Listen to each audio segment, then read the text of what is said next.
The evidence seems to indicate that you're watching Dolly Vision. Topping up, Dolly Vision's dreaming real. True crime scene blast feel so unreal. YouTube madness, like, share, subscribe. Jack's on fire, burning the world fire. Where's the baby? Missing shadows crawl. People whisper footsteps down the hall. Fingerprints of the dead, cold as stone. He's got the scoop, best around town known. Dolly Vision headlines, King the Beat. Truth unravels, crackling through the heat. Lost soul shining, echoes in the night. Mark the truth while live on air light. Topping up, Dolly Vision's dreaming real. True crime scene blast feel so unreal. YouTube madness, like, share, subscribe. Jack's on fire, burning the world fire. Where's the baby? Missing shadows crawl. People whisper footsteps down the hall. Fingerprints of the dead, cold as stone. He's got the scoop, best around town known. Dolly Vision headlines, King the Beat. Truth unravels, crackling through the heat. Lost soul shining, echoes in the night. Mark the truth while live on air light.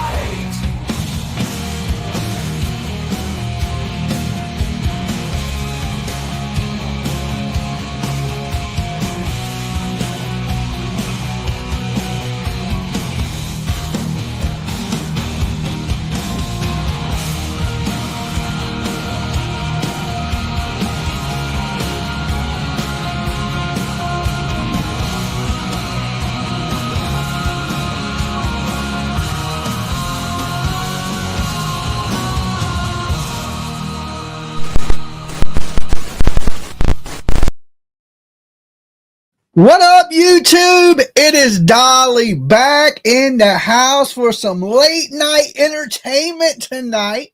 So if you're tuning in, you see the title. It says Sebastian Rogers, Green Team calls Dolly. And I'm going to tell you all about that phone call tonight. Okay, tonight you get to hear it.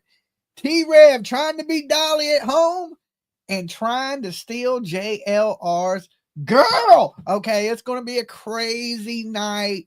So buckle up. Put your seatbelts on now. I'm warning you, the Dolly train is going to get a little bumpy, a little crazy tonight. But just in case we derail, okay, and we blow this bitch off the side of the tracks, I'm going to need your DNA on file so they can identify the bodies. Okay, just in case this train crashes tonight, your loved ones are going to need to know who was on board.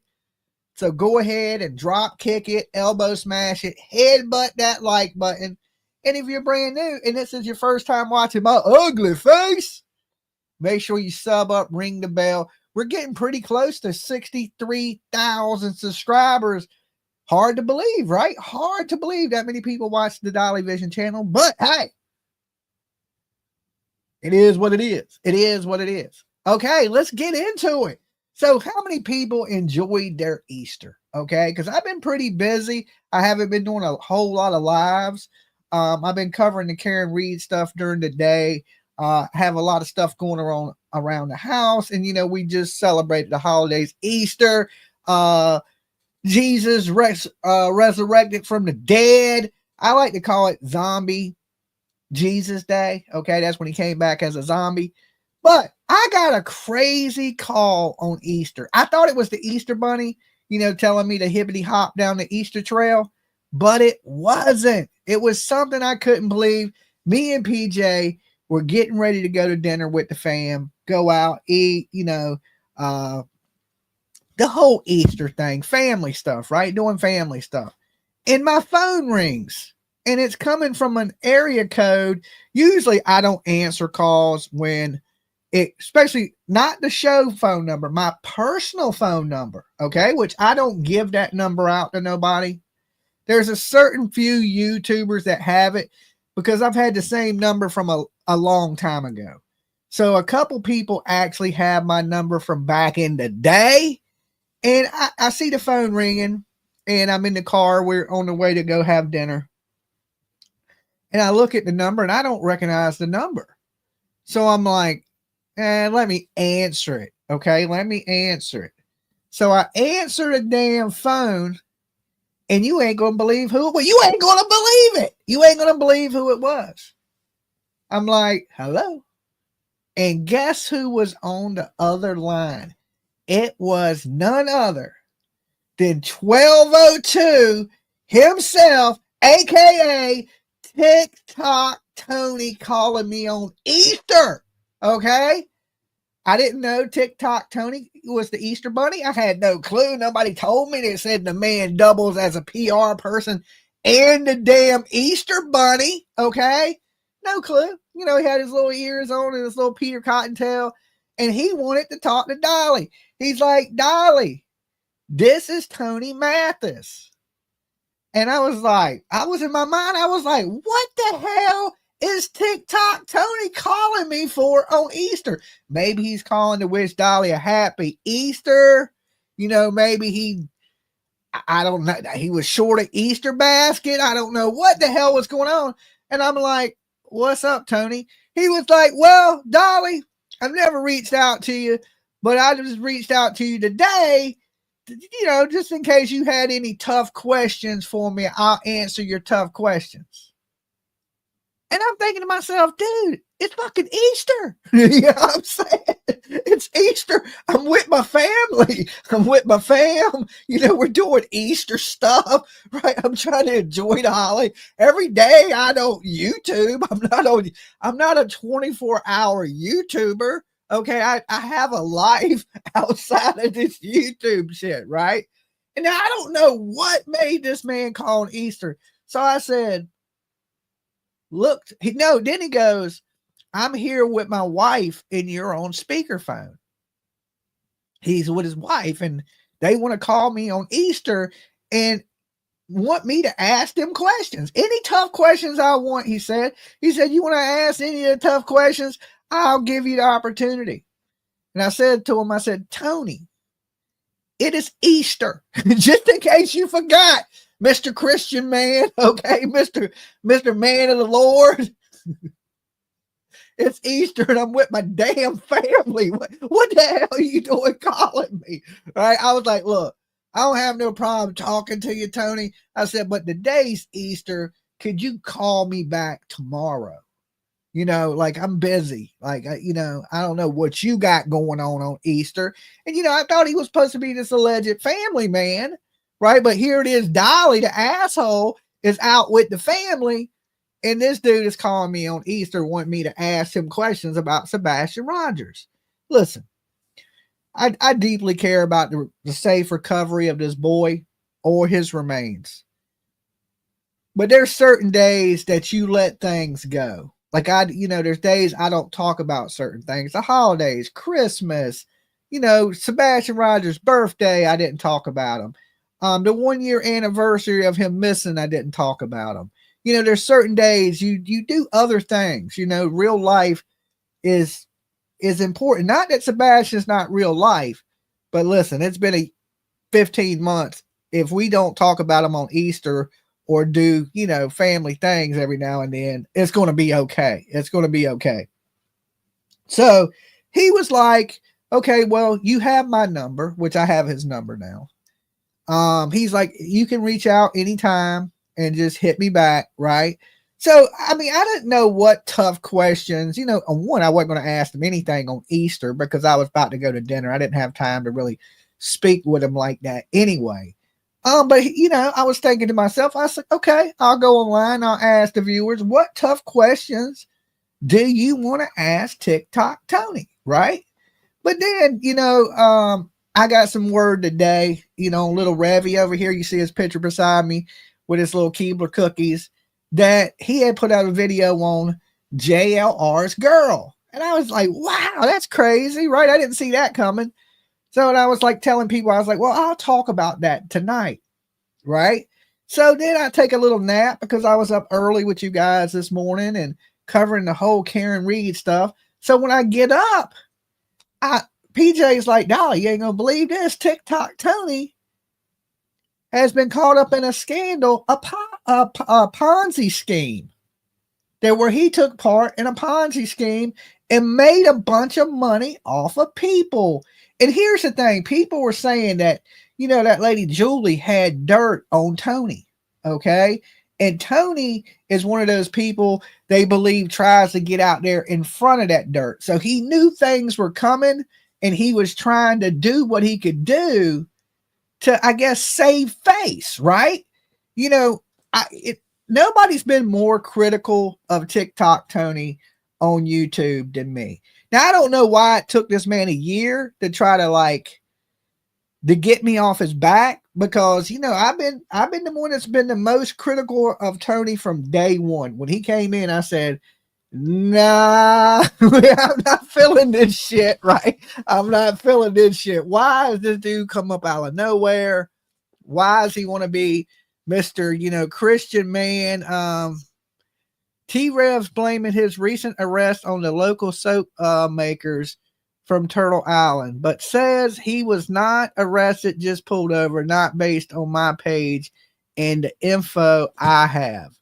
Okay, well, we're going to get to that T-Rev stuff in just a few minutes. I got to get past this Tony shit first.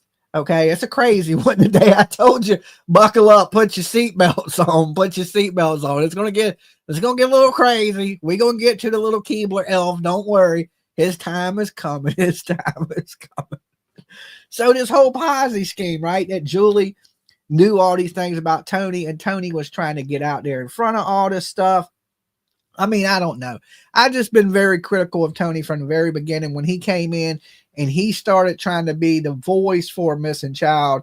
And basically, if he don't have any experience in being a PR person, and we've seen this, right? A PR person would have handled things better, and he didn't. Basically, when in the beginning, he wanted Chris, Katie, and Seth to work with him. And then when Chris and Katie turned him down, he jumped on the Seth train anyway, and then used that as a campaign to attack Chris and Katie. Now, let me explain this to you guys before y'all think I'm team Chris and Katie. I'm absolutely not on anybody's team. That's where these people fuck up, and they think that I'm easily swayed. I'm not, okay? I'm not easily swayed. It's hard to change my mind because I ain't got a very big one, okay? It's real small. You got to get through all the concrete to even get to my brain, right? You got to get through all that silliness to even get there, right? So I'm really suspicious of Katie, okay? And I believe Chris, being her husband and loving Katie, would lie and cover things up for Katie. Truly, that's what I believe. She is my number one suspect in the disappearance of Sebastian Wayne Drake Rogers. February 26, 2024, he goes missing from Hendersonville, Tennessee, okay? So I'm super suspicious of them. But at the same time, I don't attack these people because there's a chance that I'm wrong and she's not a suspect and Sebastian really did run away. I think it's a small chance. I mean, small. When I mean small, I mean small. Okay? Almost like 1202. Almost like 1202, that small. Okay? But like I said, there's still the chance that that is true. So I figure at this point, until the police have some information that leads us to believe they may have something to directly do with the disappearance of Sebastian, right now they're just suspects to me. I can't get out here and call these people killers and say they've done this and say they've done that, make up pictures of them, or I can't do any of that, right? That is just ain't what Dolly does. So we seen Tony go on the rampage of basically just attacking Chris and Katie. And also when Tony came into the picture, everything kind of went south. Okay. Seth changed up. He stopped looking for Sebastian. You got to remember it, before Tony, Seth was putting groups of people together to go out and search. He was meeting at the rudder. Anybody remember that? You can raise your hand or press 1 in the chat, but make sure you definitely like this video as you come in, okay? He was basically doing public searches. Tony comes in. Tony instantly says, hey, we're not going to go on all these YouTube channels, which they never stopped. They just picked different YouTube channels that ran their narrative, right? But he was like, we only want to talk to mainstream media. And to me, I looked at it like, okay, this dude is not a PR person. He's not a YouTuber. He wants to be on TV. Okay, that's the only thing I could come up with. I was like, why is this dude involving himself out of nowhere? And basically, you know, he was involved with the Caleb Harris case. And in the Caleb Harris case, oh my God, I heard so many bad things about it, right? That he had like 14 GoFundMes and that he controlled the money and he had to give, you know, the family had to go to TikTok Tony to get money out of these GoFundMe pages. He also was involved with Nina Glass. Rest in peace to Nina Glass. I don't like to talk bad about people that are no longer with us because they're not really here to defend themselves.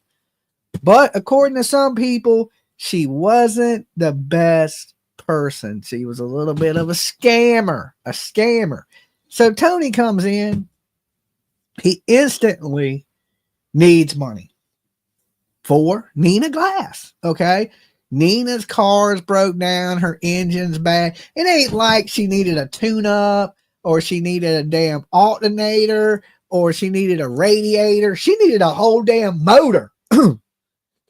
We need to get Nina a motor for her car. And some people say this. Now, I don't know how true this is. You would have to ask Mr. Crabtree himself.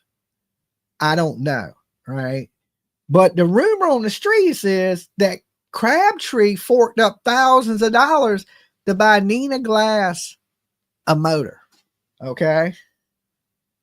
Was Caleb Harris dead ruled accidental? Yes. He fell into a manhole, which is sad. He was going to meet somebody at the night. Caleb Harris liked these hookup pages. You know, I hate to talk bad about it. It ain't bad. It's just the truth. And he was going to meet somebody and he fell into a manhole. So his death definitely accidental from, you know, according to the police. But in this, this is where it gets a little bad.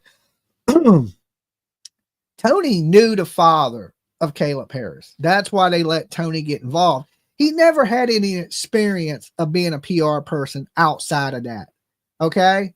Now, if you're a close family friend, I can understand speaking for them, right? Because when they're going through trauma, they may not want to get in front of the camera, may not want to say anything. I can understand that if you're close to somebody being their PR person. But when you're an outsider, like he was with Seth, he didn't know Seth. He wasn't family friends with Seth. He didn't know Chris and Katie. He didn't even know the story till Pascal told him. Okay, you know Pascal. Nothing against you, Pascal. You made a mistake hooking these people up, though. You made a big damn mistake. And some people say it wasn't Pascal, right? But, you know, basically that's how I think they came in contact. Seth and Tony was through Pascal. I believe Pascal thought Tony was a good person, right? Or a good dude trying to do the right things. And he didn't have the full story, right? Sometimes we make mistakes when we don't know. It's, you know, it just happens. We think somebody, then later on we find out, oh shit, that dude was terrible, right? So basically he hooks, you know, Tony and Seth up together. And then ever since then, the Sebastian Rogers case has turned into a complete shitstorm of a clown show. Now, I hold Tony a lot responsible for that. And then out of that, we start to see the worst of the worst start to leech on to Seth.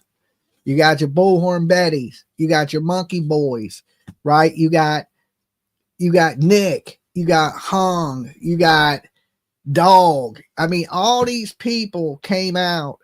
And what did they do to help bring Sebastian Rogers home? Can anybody tell me one positive thing they done? And I'll give you one, right? They made this reward. They made it. Okay.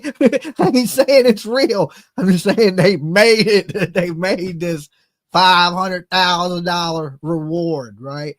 I guess you could say that would be good, right? But did that do anything? Did they do anything to bring him home? And then it got to the point where Seth was slowly changing right in front of our eyes, right? he was being involved with these people. He was allowing people to make up things. He was just allowing this shit to turn into a shit show. And nobody was looking for Sebastian Wayne Drake Rogers. Not only not looking, but he was getting lost in the sauce. Okay. People were more worried about the drama and the lawsuits and all that instead of the kid. Like YouTube channels were talking about the Rico, which who cares about that? The most important thing is Sebastian. Who cares about these fake ass lawsuits, you know, or allegedly fake rewards or any of this, or old washed up bounty hunters looking for a kid? And people, when I was telling people the truth about all this in the beginning, you just jealous of Dog. Dog has caught fucking 800,000 people. Has he ever found a missing kid? Okay. Dog the bounty hunter, when he goes looking for you, he has your name, your relatives, where you last employed. You have to do all these things, give all this information, have a cosigner that owes a bunch of money, because usually the cosigners tell on people because they don't want to pay the $80,000 they owe to the court, and they tell Dog where people are at. And then he has jurisdiction as a bounty hunter to arrest those people because he has their bond. But has he ever solved a mystery? Okay. Now, when you go into missing kids, it ain't a fugitive. It's a mystery. Has he ever solved a mystery? We seen him come out and do these things with, you know, I'm just saying that all these people, these bad people started, what did I say? I missed it. I gave Rev money. What a waste. Nina, damn. Okay. You got to watch who you give your money to. Some people are just badass people, right? So we seen all these bad people coming around. We seen everything turn to a shit show. I never trusted Tony, right? And everybody was mad at me for giving Seth a hard time. But you got to understand why I give Seth a hard time. At first, I took up for Seth more than anybody out here on YouTube. I was taking up for Seth. I said, he's a father. He's upset. He's not thinking right. And he's allowing these people around him because he don't know any better. I truly believed that in the beginning. But as all this stuff started to come out, you know, and he started surrounding himself with one bad person, another bad person, another bad person. And then when these people get exposed for being bad people, Seth still said, these are my team. This is my team. He chose these bad people. Not that these bad people latched onto him. He latched onto these bad people. And for what reason? I don't know, unless, you know, Seth has always been this way. I mean, I didn't know the man before this, and we talked to Seth in the beginning. He didn't seem like a bad guy, but then he just started making one bad decision after another bad. I mean, you can give people a couple bad decisions, right? Everybody makes a bad decision every now and then. I make a bad decision. You make a bad decision. I mean, we can't hold you like because you made one bad mistake. But when you're making a mistake after mistake after mistake after mistake, and people are telling you, hey, dude, you're effing up, you're effing up, you're effing up, and you don't listen to anybody, okay, and you just continue to run with these people, it's not a good sign. It's not a good sign. So, like I was saying, I looked at Tony like, okay, you tried to come into YouTube during the Idaho 4. You tried to be a PR person for the Idaho 4. Like you just come out of nowhere and go, hey, this case is really huge. It's national. I want to be the PR person. But why hasn't he been trying to be the PR person for a case that ain't national? Why don't you find a family out there just to help that may need a PR person, that may need some news attention? It just never sat right with me. I had a vibe that Tony was a scammer or a con. But I didn't know quite why, right? I didn't understand because he's an older man. Usually when you're a scammer, you'll start out younger and work your way up to prison. You know what I'm saying? That's usually how it goes, right? But I didn't get what he needed. I honestly thought, I was like, well, this dude is an old ass clout chaser. What the kids call somebody these days that want attention. It's not even money. It's not even money they want. They want attention. They wasn't breastfed as a child, or they didn't get enough hugs, or whatever it may be, right? They just need some attention. They want to be more popular than they are. So when Tony came out and was droning over the Idaho 4 case, the house, and he was trying to get the attention of the parents, but they never replied back to him, and he tried to do this YouTube thing, he failed. So he tried to be a YouTuber. Like, he thought YouTube would be his ticket. Tony is a volunteer without profit. Kelly, the OG, you got some stuff to learn. You really got some stuff to learn, okay?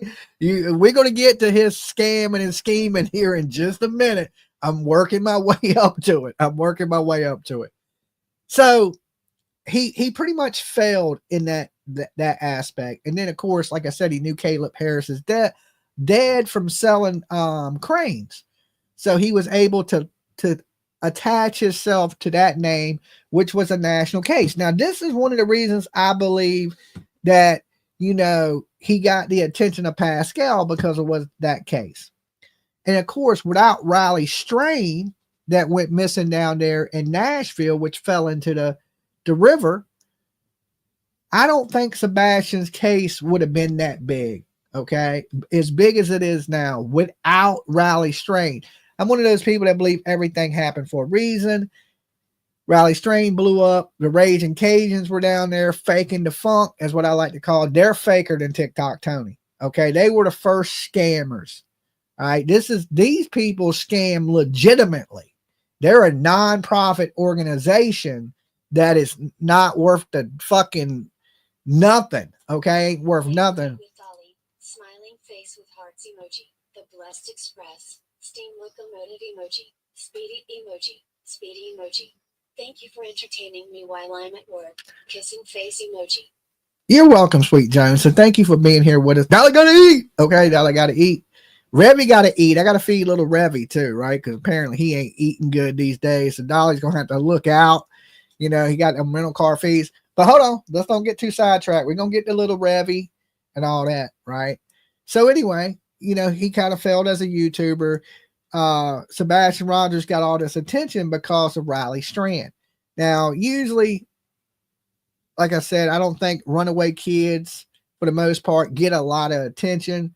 But this one did, because everybody, when Riley Strand was found, thank God, and he wasn't found by the Raging Cajuns or nothing to do with the Raging Cajuns. He was found by somebody that was working and walked out onto a dock, and they seen him floating in the water. Thank God for that person, right? Then these Raging Cajuns, they move over to the Sebastian Rogers case. And of course, Seth, bad people. He clings right onto these people too, right? And they're out there faking it. They don't give two damns. This has to be the fakest organization ever. It's the Raging Cajuns, okay? And their name is used by other people, and the other people are legitimate. I didn't know that. There's a few people with the same name organization. They just put numbers behind it. And I guess that's apparently acceptable. But this pack of Raging Cajuns were just terrible. So anyway, let's get to the point of this. So today I was made aware of that Tony was involved in a Ponzi scheme. Now, this is one of the reasons why when Julie started to come out, that you seen Bullhorn Betty start attacking Julie. And also, Betty, I don't appreciate you giving out my personal number to people, because Betty had my number from when I was in Georgia. Okay, so she had my number. So the only way that there's two people that had my number, Benny Keys, okay, and Betty, and Molly Go Lightly. Molly got my number. So I know Benny Keys didn't do it because he ain't allowed on the internet. Okay. He usually does everything, right? But I know he didn't give my number out. Betty had my number. Betty is part of the green team.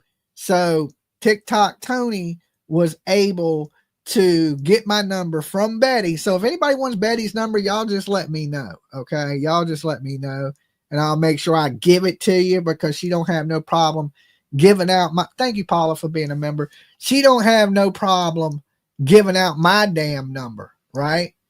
To people that I'm not associated with, to possible scammers, right? Next thing you know, I'm going to be caught up in a damn Ponzi scheme or damn, I don't know, but I don't appreciate you giving my damn number out, lady. I don't like that. That wasn't a good thing to do. I don't be giving your number to people. Has anybody ever called you and been like, well, I got your number from Dolly? I don't think so. Okay. I don't think so. But Tony didn't say that. He didn't say he got it from Betty. I just knew he got it from Betty. I was like, okay, there ain't but a couple people on the internet that know my phone number, personal number, not the show number. Everybody got some damn show number. But I don't allow people just to blow my damn phone up. In the beginning of YouTube, I used to give out my number, my personal number, you know, but nowadays I don't, because it got so crazy with the phone never stopped ringing. I mean, it would literally ring 24 hours a day. Like you could set it down. It would never stop vibrating. That's how many people would call me a day when I put my real number out on the internet. So then I got to the point where I was like, okay, I'll have a private number and I'll have the show number. Warnings, Dolly. Okay, I'll give my warnings. Dolly Vision's for entertainment purposes only. We talk news, rumors, gossip, speculation, theories, mixed with a little bit of comedy and a whole lot of chaos. So don't take nothing here as fact. It's just my opinion, people. Completely satire, right? Also, the callers tonight, their opinions are theirs and theirs alone, not reflect on the Dolly. Everyone is innocent to proven guilty in a court of law. And the biggest one, now T-Rev found this out. Don't try to be Dolly at home.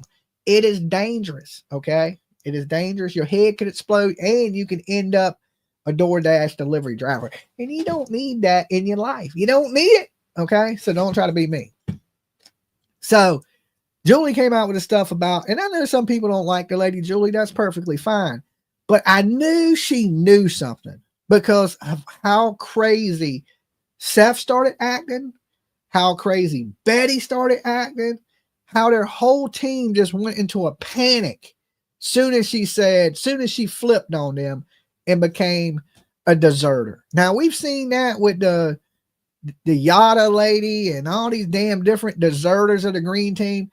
And it seems like it's weird. Like you don't see anybody else have deserters. These people do. And every time somebody leaves their team, they don't have good things to say. The last time people left, you remember there was a hit list of channels to take out that Tony himself wanted to take out.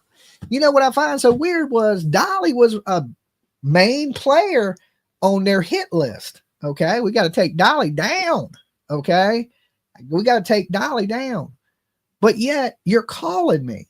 The same person that wanted to take my channel out, my livelihood, what I do for a living, what I enjoy. This is like y'all guys are like my psychiatrist. I get to come up here and get all this shit off my chest, right? And I need you guys just as much as y'all need me for entertainment. I need you guys, right?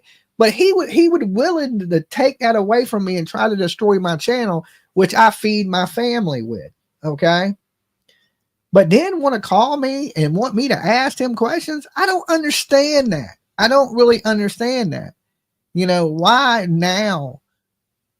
Because, you know, Dolly's always put the pressure, the truth out there. I've always told people what I think, and I'm, you know, basically honest. And in the end, people are always like, Dolly, you were right, man. We should have listened to you. I know you should have, right? Save me the time of saying, I told you so, right? This is, believe me the first time. Believe me the first time. I shouldn't have to say it a million damn times. So we're going to take a little listen to some of this stuff on the Ponzi scheme. I didn't find out about this to just earlier, so I don't even know all the details on it. From my understanding, I'm hearing he made $65,000 off this Ponzi scheme, and all these people lost money.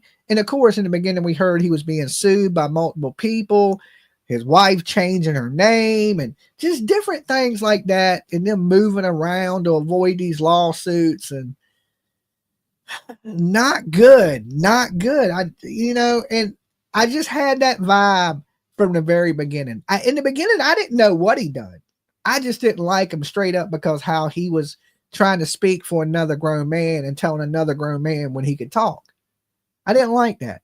It was just like, just bad vibes from the very, because guys, I'm a vibe person. I kind of see you, and I can kind of feel your energy, and I can kind of tell what kind of person you are. To where me is, I'm a silly good guy. You know what I'm saying? I like to joke and play, have a good time. I'm like a big kid, right? And he was like, he put off a different vibe than that. And that negative energy that he put off, I felt from the very beginning. Right. Like, but I wasn't sure why. And still to right this minute, I ain't sure why. Because I don't understand it. I just don't get an older man come out of nowhere and want all this attention. Right. For nothing. Like, is he profiting? Is he not profiting? Like, is it just like, is it something to build a scheme? Because sometimes people come out and they're not scheming. They're building a scheme. Like, okay, I got to get people to know who I am. So when I hit them with this scheme, they buy into it. Right. So I didn't quite understand what was his motive. What does he have to gain in the Sebastian Rogers case? Christy, thank you for being a member for 2 months. That is awesome. So slowly we're starting to figure out who Tony is, or what it appears that he is. Like, now I said from the beginning, I think this dude's a con. I don't know what game he's running, but I know he's running some type of game.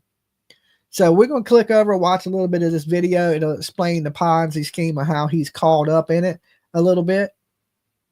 And this is not good. This is just more negative stuff coming towards Seth's side. Now, I always said that Seth needed to get away from these people. Right? Do you think they are the YouTube mafia? They're the YouTube mafia. WTH is wrong with those people? I don't know. I mean, they need to be the ones hit with a RICO, because they seem more organized crime than YouTubers do. Let's be honest. None of us YouTubers are really connected. They wanted to connect all these YouTube people together, and that's what helped create this circus. And the RICO charges got thrown out, which was it Granny's Watching and Barbecue Lady. Not really familiar with those people. I know Granny Watching comes in here every now and then, but I'm not really familiar with what her content is, and I don't have no clue about the Barbecue Lady, right? But I knew it was bullshit anyway when they were talking organized crime and all this. And it's just, you allow all these bad people around Seth, and Seth does nothing about it. But let's don't get too far off topic. I want to share this video. Share screen, entire screen. And this one is from Hartley. The channel is Hartley, and I guess they are like maybe a clip channel. I'm not for sure. All right, but let's share this. And this goes over Tony's Ponzi scheme. All right, so I wanted to know some of the stories behind it. What led to some of the bankruptcies, some of the things? What was he involved with? What did he do for a living, right? What was going on behind this scenes? And there's so much to tell. There's so many stories to tell. This is just one of many, unfortunately. This is unfortunately.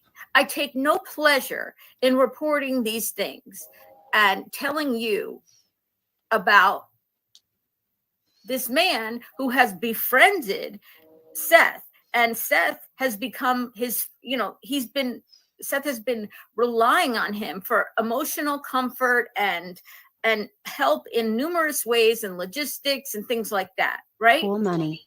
Nina, thank you. Is that because I know ultimately when you find out somebody you care about has not told you the truth, withheld information, you feel betrayed by them, right? You feel a sense of betrayal. And that is terrible. Now, I believe this is the Julie lady, and they've turned her into like a little cartoon character, for copyright reasons. So they redo the video. But I believe the video, the voice we're listening to is the Julie lady that said she was going to expose TikTok Tony. Okay. And you gotta question yourself when people come out of nowhere and they leech on to something, right? So that opens up the question of who this dude is and what his motive is. All right. Like even me, I didn't understand his motive. I still quite don't understand his motive. If is he really doing this because he feels like he's a good guy, or is he doing this for some bad reason that I just don't know? I'm not quite sure. Terrible. And that is horrible to have to think about, that Seth could be hurt by realizing that certain stories about this. Okay, we all know the motive. OU812. What is the motive? Somebody explain that one to me. I thought it was attention. Some of my viewers think he does it for a tax write-off. I mean, I don't know what TikTok Tony's motive is. To be dead honest, I don't. Like, I tried to figure out, is he a clout chaser? I didn't know about the Ponzi schemes. I didn't know he had multiple lawsuits against him. Even a church was suing him allegedly. So Thanks for all you MPJ do. thank you, Helena. Thank you, guys. Thank y'all for being here with me. Thank you for jumping on the Blessed Express tonight. You ain't blessed unless you riding the Dolly Express. All right. This man have been withheld from him, or maybe they haven't. And then if he knows everything 100%, and he still wants this man to be his advisor, lead this stuff, take in the funds, well, then the public needs to know, because in that case, Seth is making a terrible decision, and both of them are not to be trusted, in my personal opinion, with people's money.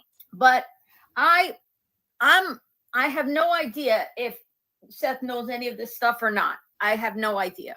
So I wanted to find out about this. So what happens was, there was this, it says here, Tony Mathis, right? Tony L. Is that she's a drunk? Well, listen, if she's right, she's right. You know, I've been saying the same thing, that something's not adding up. There's a reason why people are doing these things. Now, I don't know what this lady does in her spare time, nor do I care. That's her personal business. What I do care about is when people come into these missing kids cases and they use it to take advantage of it. That's where it's fucked up. Okay. Sorry about the F-bomb, but that's the only word that fits what is happening. It's effed up, right? It's totally effed up to do these things. In a community that's filled with trauma and bad things. And, you know, listen, we don't get a lot of good news in true crime. Let's be honest. It's usually all bad. And we don't need these people. And as a community, we've been pretty decent at policing ourselves, because listen, there's really no YouTube police. YouTube kind of lets people run wild out here with everything. So as a community, we got to be a community of decent people, and we got to say, hey, well, now you've taken it too far. We're not going to allow these things. But the problem with that is there's two sides to YouTube. There's, like, you know, you hear the dark side. Sometimes people say Dolly's on the dark side. And then I guess we got the Jlr'S. You know what I'm saying? I think I'm somewhere in the middle of that. Okay. I'm not like a saint, but I'm not an evil bastard either. You know what I'm saying? I'm right there in the middle with you guys, right? Or like, I'm just a decent human being. I'm not going to pray to you like T-Rev. I'm not going to promise you something that ain't true. But I'm going to call bullshit if it comes from my left or if it comes from my right. To me, it don't matter. It's all bullshit. It all smells the same, right? Shit smells like shit. All right. Not one turd don't smell better than another turd. I'm just going to throw that out there. Mathis. And I give these approximate dates. Now, this isn't all the dates of this Ponzi scheme, which he did not run, but he was involved with, and I'll tell you about it. But this is all the dates, you know, starting with this Ponzi scheme till it finally came to a conclusion with regard to his involvement, and then the subsequent lawsuits that took place after that. And there was a company, there's a company that owns this, Zeke Rewards, right? And at the time of reporting, and maybe still today, they say it's possibly one of the biggest. Say he does know about this Ponzi scheme. Oh, well, so they say it's possibly one of the largest Ponzi schemes at least up until like, several years ago, it could be one of the top biggest Ponzi schemes in the history of the United States, literally. And it defrauded hundreds of thousands of people out of their money. That's what Ponzi schemes do. If you don't know what Ponzi schemes are, just Google them. Okay. It's like a pyramid. There's somebody at the top of the pyramid, right? And what they do is they get you to get people under you, right? And they make money, right? And then the person above you, below you makes a little bit of money. The higher you are up on the pyramid, the less you're getting scammed. What it is the top of the pyramid scams the whole bottom of the pyramid. And then the top person on the top of the pyramid is making all the money. It's a Ponzi scheme. And so apparently, allegedly, he was one of the people that were up near the top of the pyramid. He wasn't the very tip of the pyramid, but he was up there associating with these people, pushing this scheme on the people. And here's the bad thing about this. Usually they do this to elderly people that are on fixed incomes or don't have a lot of money, that they sell you this dream of you're going to make all this money. You're going to, when you're struggling, that shit sounds good. Okay. When you broke and somebody's saying, well, you're going to make all this money, you just got to trust me, get with me, and you believe it. And then all they're doing is taking your money, taking advantage of you. And they just took thousands and thousands of dollars from all these people that probably didn't have the money to even give. A Ponzi scheme versus a pyramid scheme, they're very similar to each other. So we're going with Ponzi scheme because that's how it was referred to in the media. It's basically the same thing. A pyramid. Most people know them as a pyramid scheme, right? They've been around for a long ass time. These pyramid schemes, it's been a long. They'll sell a lot of times. They'll sell something, maybe a timeshare or a bullshit product, and then what it is as people work under you, that brings in income that brings it to the top of the pyramid. All the money ends up at the top of the pyramid. That's all you need to know. If you at the bottom of the bitch, you're going to end up losing. And they know this. And there's so many laws and so many break so many federal laws that it is unreal. I want to say everything I am showing you here is based on my own research and my personal opinions and speculations based on the research that I did. So it has not been verified by any body, any particular organized body or official body or law enforcement or, it's, I don't have somebody who's my boss who reads this stuff beforehand or anything like that. I'm just putting forth what I found, and I am secure in saying I have the right person. Okay. Us out live to Polk County, Florida, as we're hearing from a sheriff. All right, let me play part 2 of this real fast. Okay. So this is what I saw on the initial thing. Let me show you this because I'm sitting in front of it here. Maybe if I hope you can see that at the bottom, right? It says Orso versus Dissner et al. Orso versus Dissner, D-I-S-N-E-R. Did you guys see that? Orso versus Dissner. So when I saw this is actually one on top of the other. When I saw this, it kind of looks like the stuff that JLR had shown, right? And you see this date filed is 4/7/2021, right?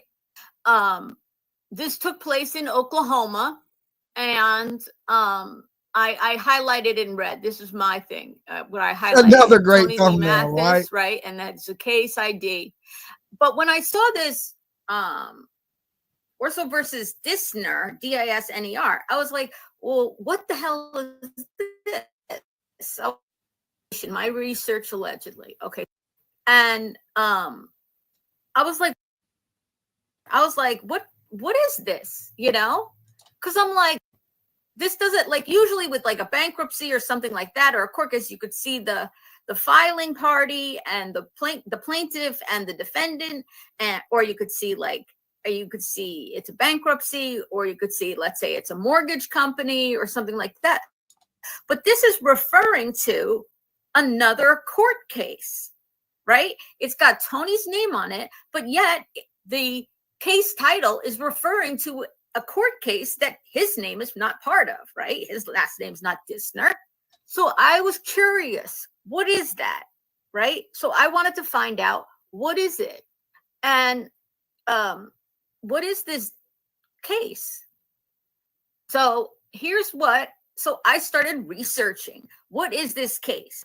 What does Tony have to do with it? Why is he being brought into court about some case, and then when I looked up this Dissner thing, I saw that it involved this Zeke Rewards What a mess thing this where case has it was a become. Ponzi scheme, and the Yes, person who sissy. ran it is in jail currently. And here, let me go to the next slide. Today, I'm only talking about this thing. Okay, I can't do everything at once. There's too much to talk about. Okay, so Zeke Rewards was said back in 2016 to be close to the largest Ponzi scheme in history. This particular Ponzi scheme dealt With penny stocks. Oh, okay. All right. I got you. with mostly what they call penny stocks. All right. Unfortunately, I can't take all day and explain what penny stocks are. All right. But it involved, the estimate started at $700 million, and it's been quoted most recently at $900 million, basically effectively taking this amount of money from its victims. Okay. So basically, they were in the penny stocks and scammed people out of a bunch of money. Now, I heard Tony's been trying to get in front of it, saying he was a victim of this scam, but he was named as a defendant in the case. Now, if you are a victim, you're not named as a defendant. So he, he definitely has some explaining to do on that. And now, if you're going to scam people, usually scammers are liars. They're not going to be truthful with you, and this guy has come out of nowhere to insert himself into missing kids and murdered kids cases. Okay. You have to ask yourself, why? Why would he do this?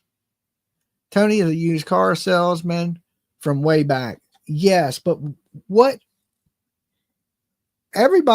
He came into this looking for something to gain. The question is, what has he gained? Is he gaining financially? Is Seth donating some of the money to him? You notice Seth don't go live, and usually Seth goes live, so he makes money on each YouTube check. He's been going live once a month. And I noticed Bullhorn Betty's people have been over there talking shit about me because I say that. Well, don't it seem awful funny that that's when he does it? Okay. And here's the thing. If you're going to shit talk me in a Facebook group, and here's the bad thing, people leave comments like, Dolly, why you do this? They got me blocked from the group. How am I going to answer your questions? And they're over there asked to be questions into a group I can't get into. Okay. So I can't answer your questions. I can't even see what you're saying. The only time I see that shit is when people send it to me. Right. So you got these people over here saying, well, Dolly's over. How dare him say these things about Seth and Tony? Well, don't it make sense now that you're seeing that these people are involved in scams? You've seen that Seth put out a GoFundMe that wasn't even in his name. Okay. He raised all this money through his Cash App, through GoFundMe, but didn't put up 1 cent of a reward for his child. Nothing. And allegedly paid Michaela, T-Rev's girl, mortgage of thousands of dollars. People are alleging he went out and bought stuff. And then here's the thing. he had this nonprofit plan, right, for kids with autism, but his son wasn't even diagnosed with autism till 2 years ago. And then once his kid goes missing, in 3 days, he has a GoFundMe. He's setting up a nonprofit. He involves himself with every scammer that there is. Make that shit make good sense. Why? That's the question I'm asking today is why? Why would he do this? Okay, now listen, I never thought of Seth as a suspect in anything, right? I figured he had a good alibi that he was at work that could be verified, so he couldn't have kidnapped or done anything with his kid, right? I've always felt that way. Well, he has a good solid alibi, but his actions do not make sense. Tax-free income, I understand that. I understand why the nonprofit's in place. He's making all this money that he has to pay taxes on, right? Or somebody has to pay taxes on. And he's trying to figure out a way. I'd be surprised if he didn't open up a church. Okay, you know how churches don't got to pay taxes. Churches, that's what I need to open, right? I'm surprised he ain't got a church, right? So I have a hard time with it. It seems like a pack of scammers to me. Dolly, they made $100,000. Seth didn't have his GoFund in his name. No. Seth don't have any of this stuff in his name. It's weird shit like that get me, that make me question it, right? Not questioning that he kidnapped the thing. I've said from the beginning, I think Seth is an opportunist, right? He wasn't the greatest father in the world like he claims to be, right? Because you got to remember, guys, he only had his child 4 days a month. At that, and some of them days he worked and left Sebastian home alone. You couldn't take off the 4 days a month that you had your child, but then you get up here and you're like, oh, I'm the best dad in the world. But you was also searching for homes to put him in. They asked Seth to take that child over a year before he went missing. Seth didn't take him. Sebastian told Seth's mama bad things were happening to him. Seth didn't take him. Sebastian told Seth, allegedly, that he wasn't being treated good, and Seth didn't take him. You couldn't take your kid, but you have no problem taking money in his name. Make it make good sense, right? That's why is this happening the way it's happening? You know, and like I said, I don't know what Tony gets out of this, but Tony said, hey, we can ask him any tough question we want, any tough questions. So after this video ends today, I want you guys to leave some tough questions for Tony. And if I do call Tony back, I will ask him your tough questions. Okay. Now, me, myself, like I said, I don't know what Tony's part is. I don't trust it, right? But I don't know. Like, I don't know if is he really just a good guy that wants to help somebody, or is there more to it? And as we learn more about him, you know, like these Ponzi schemes and things like that, it seems like there's a little more to what he's doing. It won't even make sense to us normal people, Dolly. Right? It don't make a whole lot of sense. And then, of course, you know, the other day we had Seth Rogers calling the atheist channel, and he's already summoning the damn Samuel demon, right? And he calls a damn atheist channel wanting prayer. This dude is a genius, I tell you. He's don't you know atheist people don't believe in God? I mean, I'm a dumbass and know this, right? And the people, you know, saying that they didn't believe in faith, and they were asking him what he was doing to find his kid. Listen, the power of prayer is great, but God wants you to take action too. God wants you out there searching and trying to find this kid to the best of your ability. That's why God gave you 2 feet, 2 eyes, so you can get out there and walk around, look for this child. I'm sure God hears our prayers, right? But man has free will. God also gave man free will. And then with that free will, get your ass out there and find your child. And, you know, Seth really is not looking anymore. And then, you know, he's aligned himself with people that are telling him that Sebastian's alive and he's here and he's there and we don't need to look. We even heard Nick come in here and say, well, we ain't looking because we believe he's alive.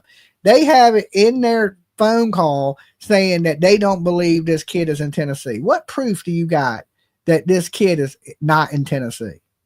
What proof? There's zero, absolutely zero proof that this child is not in Tennessee. So we got all kind of people just doing weirdo shit that is unexplainable. It's so weird, like it takes the attention off of Chris and Katie. You know, the people we should be focusing on. You got these people acting such a fool that people done forgot about Chris and Katie. Okay. I mean, we're too focused on the crazy shit these other people are doing over here. And it's always something crazy. It's always something crazy. So when you get involved in things like this, you know, what happens in the dark always comes to light. If you're out there scamming people, which it sounds like you are, because I don't have any proof that you are, other than the fact that, you know, you're involved in these court cases, you got lawsuits. When a church sues you, a church, what reason in the world would a church have to sue you? And like, I can understand if you was somebody that this is what you did for like a living or something, like, but you was a used car salesman, you sold cranes, like, I don't know. Nothing really says good guy to me. You're supposed allegedly this Christian man that's judging other people. And we all know as real Christian people know there's only one person that can really judge you. Now, people are going to have their opinions on you, which I don't think it's nothing wrong with having an opinion. But you know, you done judge these people and you're out there making things up, I believe. You know, saying you know more than what the police are telling the public, but you don't. The police are not telling Dolly a school sued him too. Right? You got churches suing, you got schools suing you, you're involved in Ponzi schemes, you're inserting yourself into missing kids cases. It's weird, guys, and I don't really trust it. And I don't know if I should even give my time to somebody like this to ask him questions, you know? But I am one of those people, usually when I dog you and, you know, I say things about you, I usually give you a chance to respond to that. Because like I said, I'm not always right. I can be wrong. I don't think I'm wrong in any of this, you know, just in my mind, I don't think I'm wrong. But I usually give people the opportunity. If you was out there shit talking me, I would hope you would give me the opportunity to defend myself, right? So I look at it like that. I really don't want to be involved with these people at this point because I don't think what good does it do me? It's a lose-lose for me because people that are support Seth, they don't want to hear anything but Seth is a great guy. Okay. And Tony's a hero and he's doing it from the love of his heart. They don't want to hear nothing but that. So if you say anything else other than that, you're just a piece of shit that attacks the father of a missing kid. Right. So to me, it's almost a lose-lose situation to be involved with these people. So, I mean, I don't know if I really even want to talk to them at this point. I mean, it's been a year and some change. What good speaking with these people is it really going to do me, right? Or we're going to find it. Will it bring Sebastian home? No. Are they going to go out and look? Now, you want to talk to me? Anybody wants to talk to me? All y'all have to do is promise me y'all will do one public search, one public where you ask the public for help. That goes for Chris and Katie. That goes for anybody on the green team. Without that guarantee, Dolly really don't want to talk to any of you. right? I need something in return for a conversation with me. Okay. That's how I feel at this point. If any of you guys will go out there and do a public search, I talk to you all day long, because that's all I want is people to search for this child, because I don't believe you're going to find nothing that you ain't looking for. And if nobody's looking, they're not going to find this child, right? The weather's breaking. I think people, it's a good time to get out there and search. It's not too cold, but if it gets too hot, the weeds overgrow everything and you won't be able to find nothing. And this is the sad part, guys. Trigger warning. Yeah, I wouldn't talk to them now, but it's your channel. That's how I look at it. Like, there has to be something, and I don't mean financially in this for me. But I do believe there should be something in this for me at this point. Because I've been bitching and complaining and mad for 15 months. I want somebody to search for this child. And if you're not doing those things, I really don't have much to say to you. Right? I don't. Because that's all I've wanted. And that's all I bitched about for 15 months. Now y'all starting to, well, Dolly's, people are starting to believe Dolly now. We need to talk to Dolly. We need to get Dolly on our team. I'm not joining anybody's team. I really don't want nothing to do with anybody unless you're searching for Sebastian. Then we got something to talk about. Okay. But right now I feel like we don't really got much to talk about. Like, I'm not giving you a platform so you can jump in front of what people are accusing you of. I give a platform that brings justice to missing kids, searching for missing kids. Now, if you want to use this platform or my people to hear what you got to say, it better be something with you looking for a missing kid. Not building a name off a missing kid, but getting your ass out there, getting bit by mosquitoes, walking till there's blisters on your feet. That's what I want, right? That's what I want to see. And everything else is just unacceptable to me, right? Like, these people only get online to defend themselves. I'm not about that. I'm not about that at all. I want you to come up here and tell me what good you are doing for the Sebastian Rogers case and what we can do to bring this child home. Okay. And the parents, they can figure that shit out. Okay. Like I said, I'm in the middle. They can worry about whatever the hell they got going on between each other and where Sebastian would go or who would do what. That has nothing to do with me. The only thing I want is the child found. And the bad thing is, truly, I don't believe the child is with us anymore. And that's just the truth. I know some people don't like to hear it. It's sad. It's heartbreaking, to think that this child is no longer with us. But he was 15, no shoes, no jacket, freezing cold temperatures with no place to go, no money. He didn't just vanish. Kids don't just vanish. Something bad has happened to this child and nobody's looking. I mean, you may have a couple of YouTubers that are kind of making videos and, but nothing organized. And like I said, if you want to talk to me, and that goes for Chris and Katie or any of them, organize a search where the public can come out and help and you're asking for help. I want to see people asking for help. And that ain't what we're seeing. All I see is people picking sides. Right? A real parent would be begging and pleading. Everybody help me. Right? I don't give a damn if I like you, if you talk bad about me. You'd be screaming from the rooftops. You'd be begging and pleading. If my chihuahua went missing, Lolo, I'd be up here crying and begging people to find my dog. Help me, help me, help me. And that's my pet. Can you imagine what I'd be doing if my kid was missing? I wouldn't care what channels hate me. There's probably a fucking bunch of them. I would ask every last one of those people for help. I wouldn't care if you didn't like me. Just help me.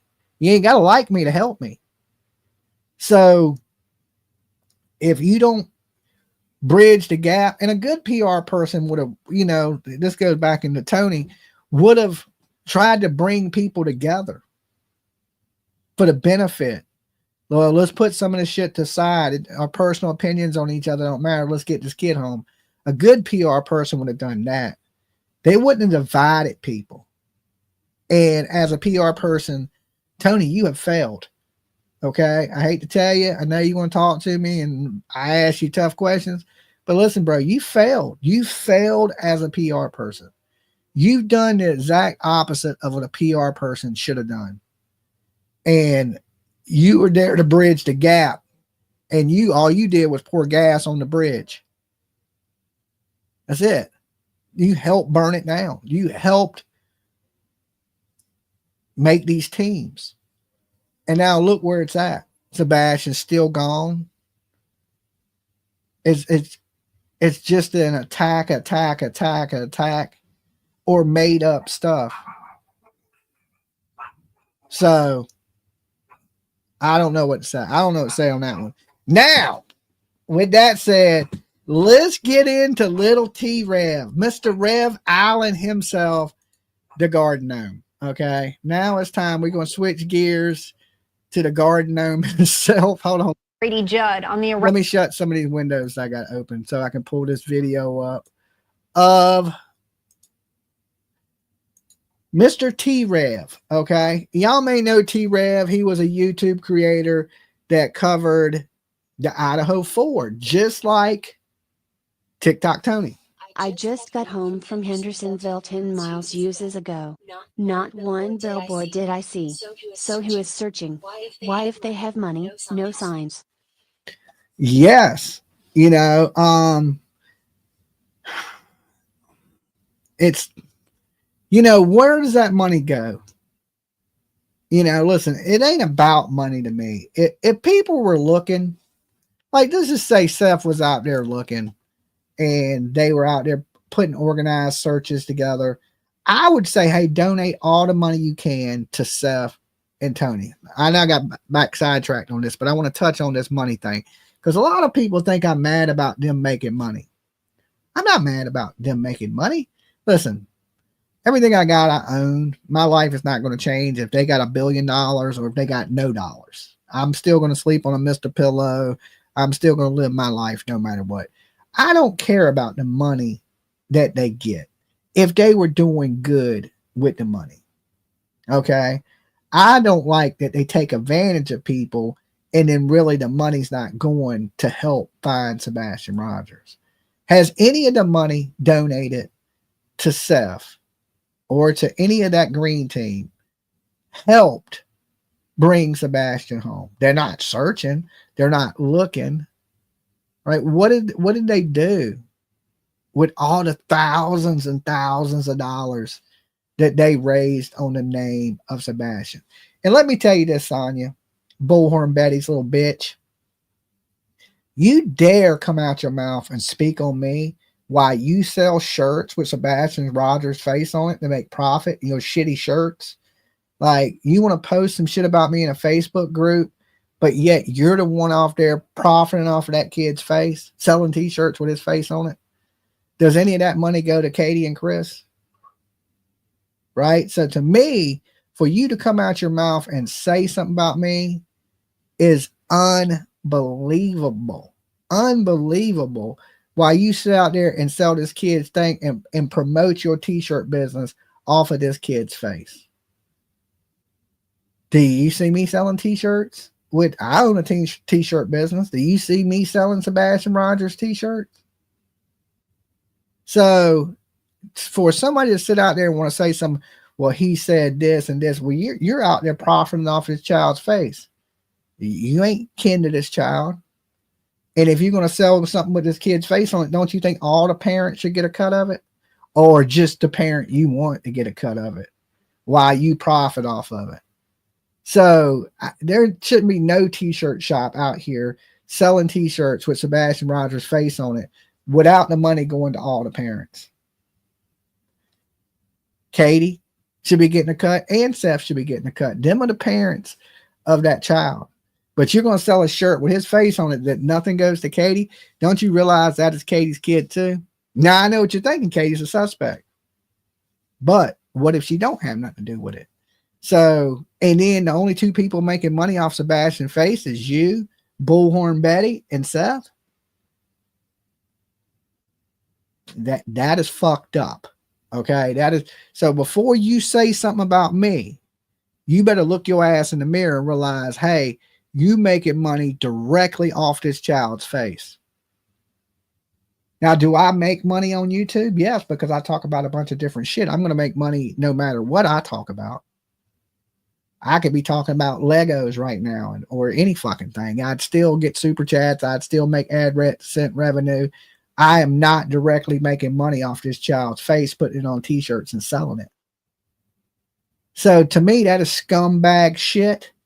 And for somebody to get up there and try to talk bad about me in a Facebook group where I can't even defend myself, right? And go, well, look, this person's coming from a person that's making money directly off the back of Sebastian Rogers, his face, selling it to help her t-shirt business and line the pockets of Bullhorn Betty while we raise money and all these things. You guys are the ones that are fucked up. I just want to throw that out there. And this goes into period. Yes, right there you go. I just wanted to address that because, you know, when I see these people, it's usually the worst people that have something bad to say about you. Like, you know, he who lives in a glass house shouldn't toss stones. And, you know, like, you want to say these things, how dare him say something about Seth while you're making money off his child, directly making money off his child. Like, I'm sure that shirt is your #1 best-selling shirt. You're the one that's supplying these shirts for their little, you know, that's the thing, the little prayer vigils, and she's printing these shirts of shitty quality. Okay, shitty quality at that. I have some of your shirts. Remember, you sent me the one that says Bullhorn Betty and Dolly on it, and it's a shitty printed shirt. This, you know, but yeah, that's what I'm saying is you're making money off these kids, and you are exploiting the situation. But you want to talk about somebody that brings awareness to these kids, that spreads nothing but the truth, that didn't pick a side in this, right? So all these people are picked aside, and it's horrible. What can you do though, right? But I think people are smart enough out here to see who's doing what, and all that shit you're doing is going to eventually come back to bite you in the ass. That's how I feel about it. And at this point, you know, we know none of these people are the best people. I would think we've come to that conclusion that me, myself, I don't trust any of them. Everybody's pushing a narrative or their agenda, and none of it really brings light to what happened to Sebastian Rogers. The only person we should be fighting for out here is Sebastian. You shouldn't be fighting for Seth. You shouldn't be fighting for Chris and Katie. Fight for Sebastian. What happened? He's the victim in this. Not none of these fucking people. Just Sebastian. Where's all the people fighting for Sebastian? Them are my people. It's just as simple as that. Okay. Now, I done touched on that again. Okay? Because it rages me. I just look at these people like, y'all are so effed up and want to run your mouths, right? When everybody knows what kind of people you are. Right? Like I can say shit about, you know, Betty's team all day long. They're just, oh my God. Like, all right. So for you guys that didn't know, Little Garden Gnome, DoorDash driver extraordinaire, the manager of DoorDash, okay, official. It's official. He's the manager. Is on the loose, running wild in Tennessee. Dashing and crashing in the rental. Okay, in the rental. Apparently, he's renting a car to DoorDash. I don't know how you make any money renting a vehicle to DoorDash. I have no clue of that. But apparently, he's saying that Magnolia, which is Jlr'S, did I say it right? Jlr'S girlfriend has been in his DMs. Okay, they've been talking behind the scenes. Now, apparently, T-Rev don't know man law. You ain't supposed to be chatting with people's girls behind the scenes. Okay. Especially if you're friends. And he considers JLR a friend. Okay. I like JR. He don't deserve this. Right. Well, why was he talking to his girl behind the scenes? He don't deserve that. Right. Because you broke man law. But apparently Keebler elves don't follow man law. I think they go between a mixture of Ewok and little people law. I don't know. I'm just guessing because you definitely don't follow man law because one, you shouldn't have been holding conversations like this with Magnolia. It's none of your business what goes on in their personal relationship. So basically, T-Rev is out here saying that JLR is abusing Magnolia. Okay. Now, if they put that out on me, it would be the other way around. PJ abusing Dolly would be way more believable. Okay. She's beating me. She don't feed me. Send help if I blink twice. Okay. Be way more believable. Now, I don't know what goes on in JLR's relationship. Don't claim to know. Don't care what they do. Right.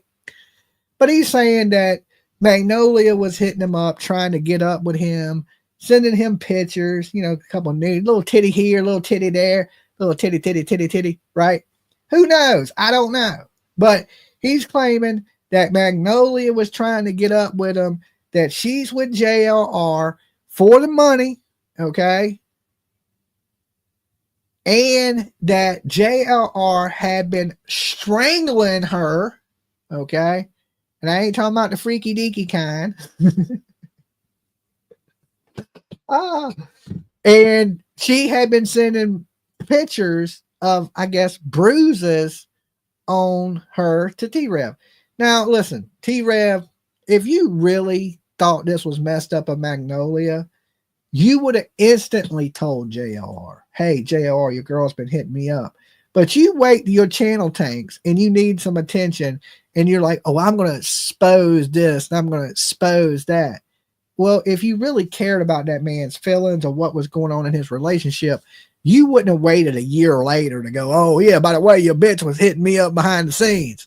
You'd have been like, yo, bro, you know, your girl has been saying these things about you. You might want to address that. She's telling people that you're beating on her and these things. That's what a friend would have done, not wait a year later when, you know, you can't get no views and then go, oh, by the way, your girl was trying to bang me. Okay. Now, I don't know what the hell these women see in this little fucking garden gnome with pointy ears and no future. Okay. No future. If you, do women really like 40-year-old white rappers? Is that a thing these days? Okay. Maybe you're trying to get a deal on DoorDash. I mean, I don't know what it is, right? The dude is a big goofy. It shames me that he has 757 in his name because, you know, listen, Dolly's been representing the 7 for a long time. This is my hood. This is where I grew up. This is where my family is at. This is where my people at. And to see somebody be such a fucking dirtbag and drug addict and just a tweaker, right? Ain't nothing but a tweaker. Be like representing the same place that I'm from. Let me tell you this. If you come to Virginia, don't think there's a bunch of T-Revs running around. There ain't. Okay. Virginia's an awesome place. Cool people. This little fucker gives my area a bad name, right? Listen, you ain't into 757 anymore. You came from a little like the crack section of the 757. You know how every area has a bad part, right? It's not as good, a little grimy, a little hood. And this little fucker's from that area. He's from Ocean View, right? But he's from old school Ocean View, which was Cracktown. You know what I'm saying? Drug addicts, stuff like that. Now Ocean View, they've regentrified and they built $1.5 million homes and $10 million homes on the water. And they pushed all the broke ass people away from there. That's new Ocean View. But he's old school Ocean View.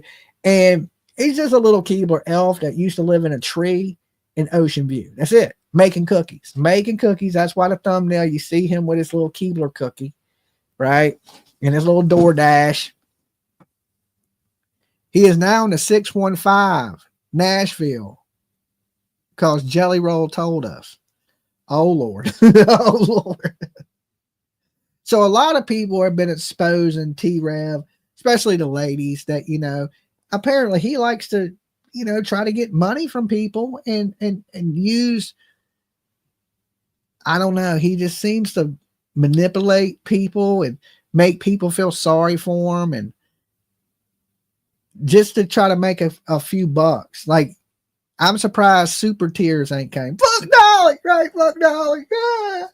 So, you know, this happens. Hi T-Rev, I know you're here. He may possibly be here. You know, he loves Dolly. He's a big, huge fan of the Dalai Lama. Dalai, right? So you should have seen the other thumbnail. It had a chain he was wearing. I made a few different pictures. PJ made them.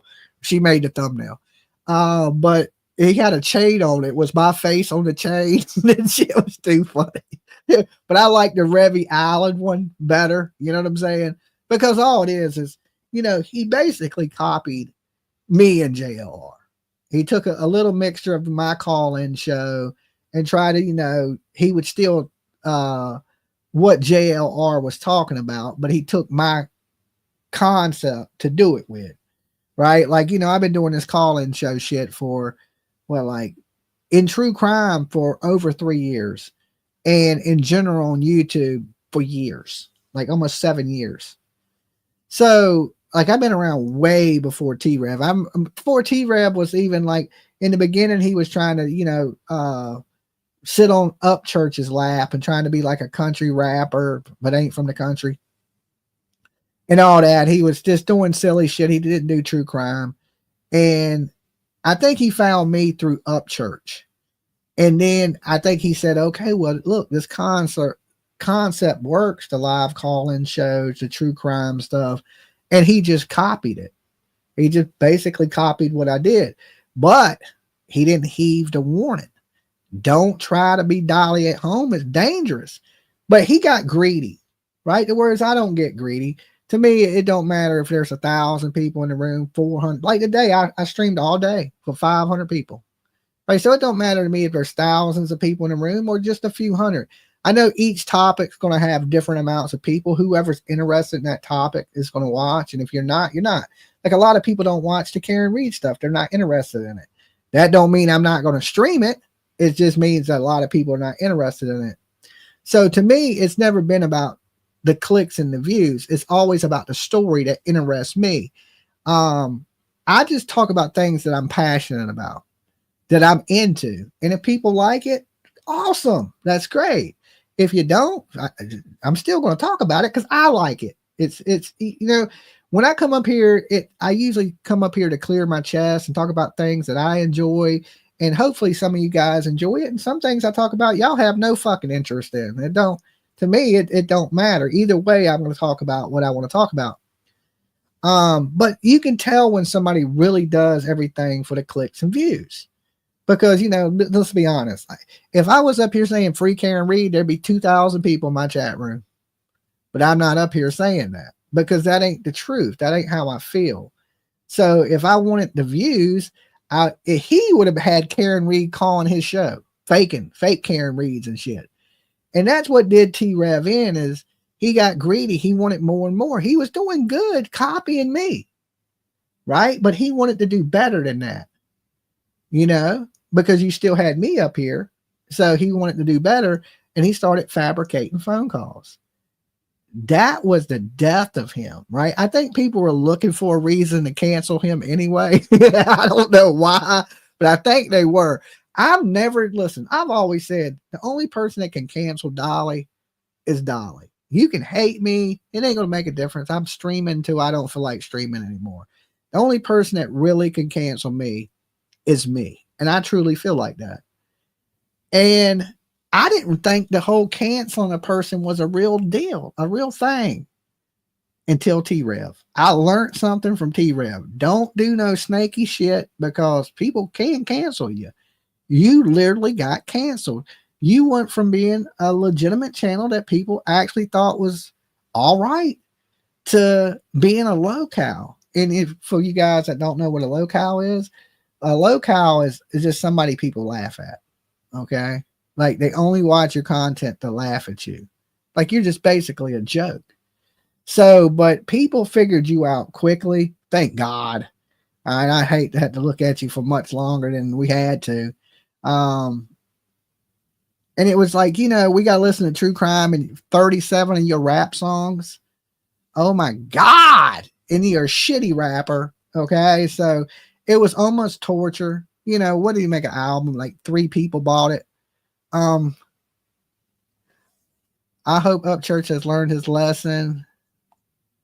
I was just watching Upchurch before we came live. Let's see. Hope Upchurch has learned his lesson to stay away from fuckery. He spreads lies and misinformation and is now paying out the ass. Who Upchurch is paying out the ass? Upchurch, man, it's worth a lot of damn money. Upchurch can pay and then don't even touch his pocket. Okay. Now me, that's a different story. I'm broke. Okay. Upchurch, not so broke. Not so broke. The t-shirt line for just Upchurch's t-shirts was fucking it was 30,000 people in the line. And the shirts were $35 a pop. Okay. Upchurch makes unbelievable money. Like you ever been to an Upchurch concert? You can't even buy merch. It sells out like that. It's so fast. I waited in line for fucking 2 hours to get that Upchurch shirt I got at $35 a pop. He makes millions. That you can't touch his pocket. Okay. I mean, that man had Lambos and I think he sold the Lambo, but he has so much money, which I'm proud for the guy. He works hard and he true crime he probably shouldn't mess with true crime too much, but you know, but far as him, but that's how that's where little Revy came from. You know, he was trying to get the attention of Upchurch because back in the day, Upchurch was beefing with this dude called Buffalo Bill. Okay, Buffalo Bill was a wannabe white rapper, but he couldn't rap. He was horrible. He was matter of fact, he subbed to the channel. He's come up here. Buffalo Bill has come up here. And the way I found out about Buffalo Bill was through Upchurch, because Upchurch was picking on him. And I mean, Upchurch was tearing him a new ass, right? So I was like, I felt bad for Buffalo Bill because he didn't seem like a bad guy. He just looked a little meffish, right? Like he lived up and, you know, just a country dude that was missing teeth like T-Rev. And Church was just tearing them apart. So I always kind of felt bad for Buffalo Bill because imagine you got somebody, you know, picking on you and they got 3 million subscribers now. But I think Buffalo Bill used it to his advantage because all these people were hating on him, but he was still getting the attention from Upchurch's people.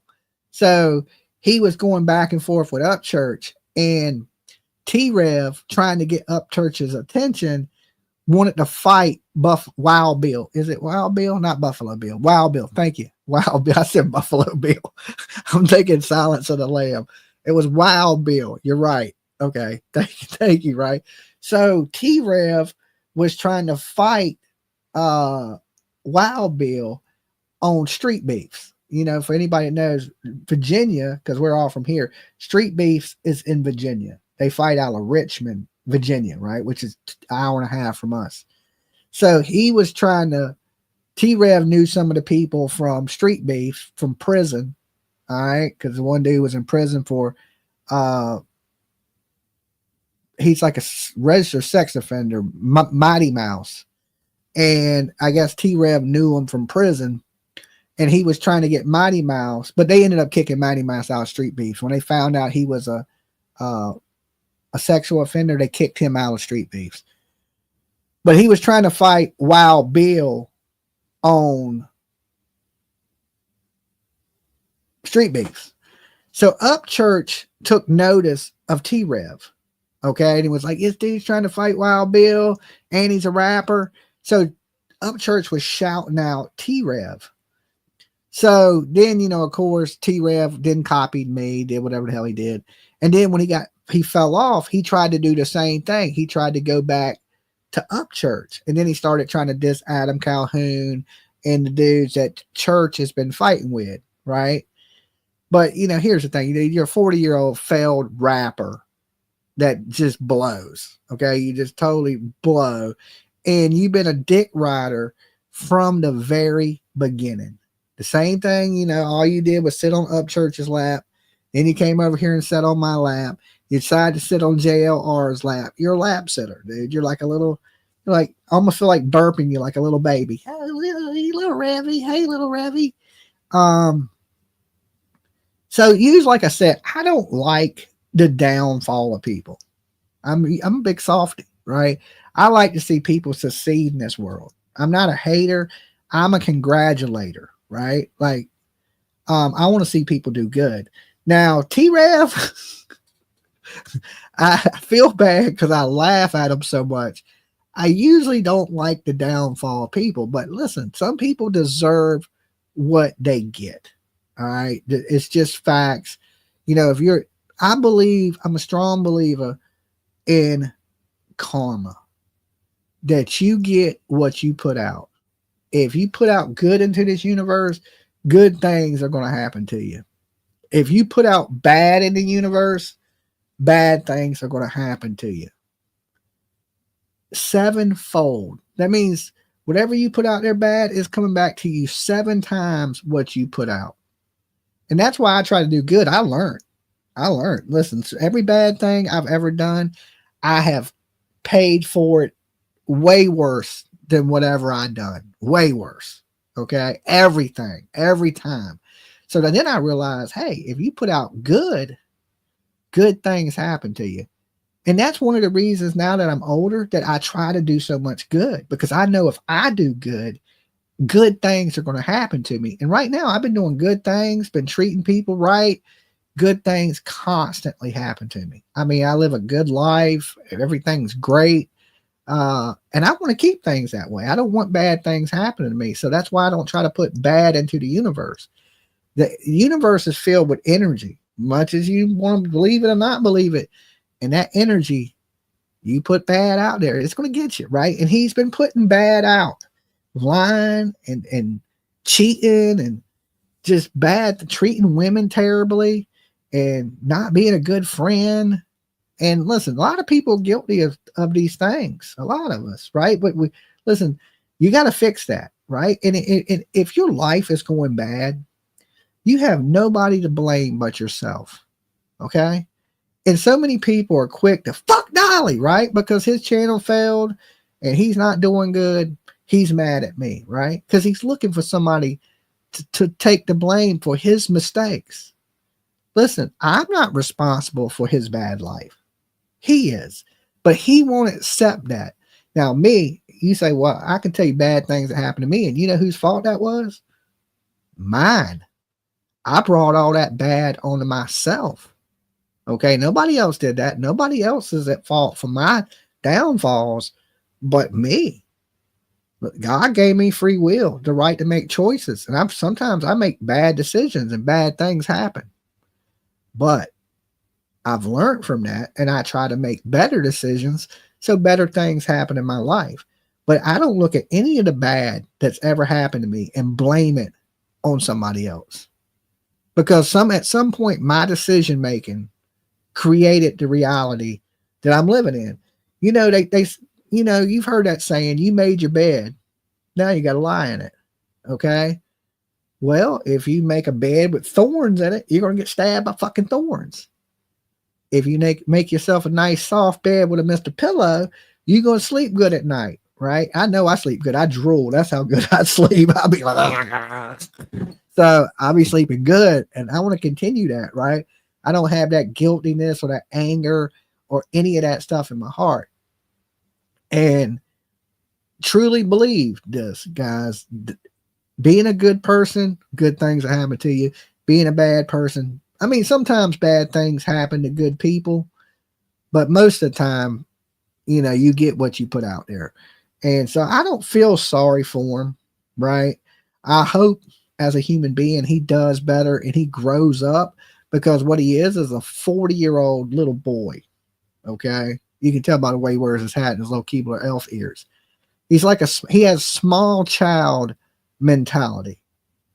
I don't know if he went brain dead in his teenage years and he's still stuck in that. But you would think after 40 years, you would learn a little something in life. And I'm sure he's in his 40s.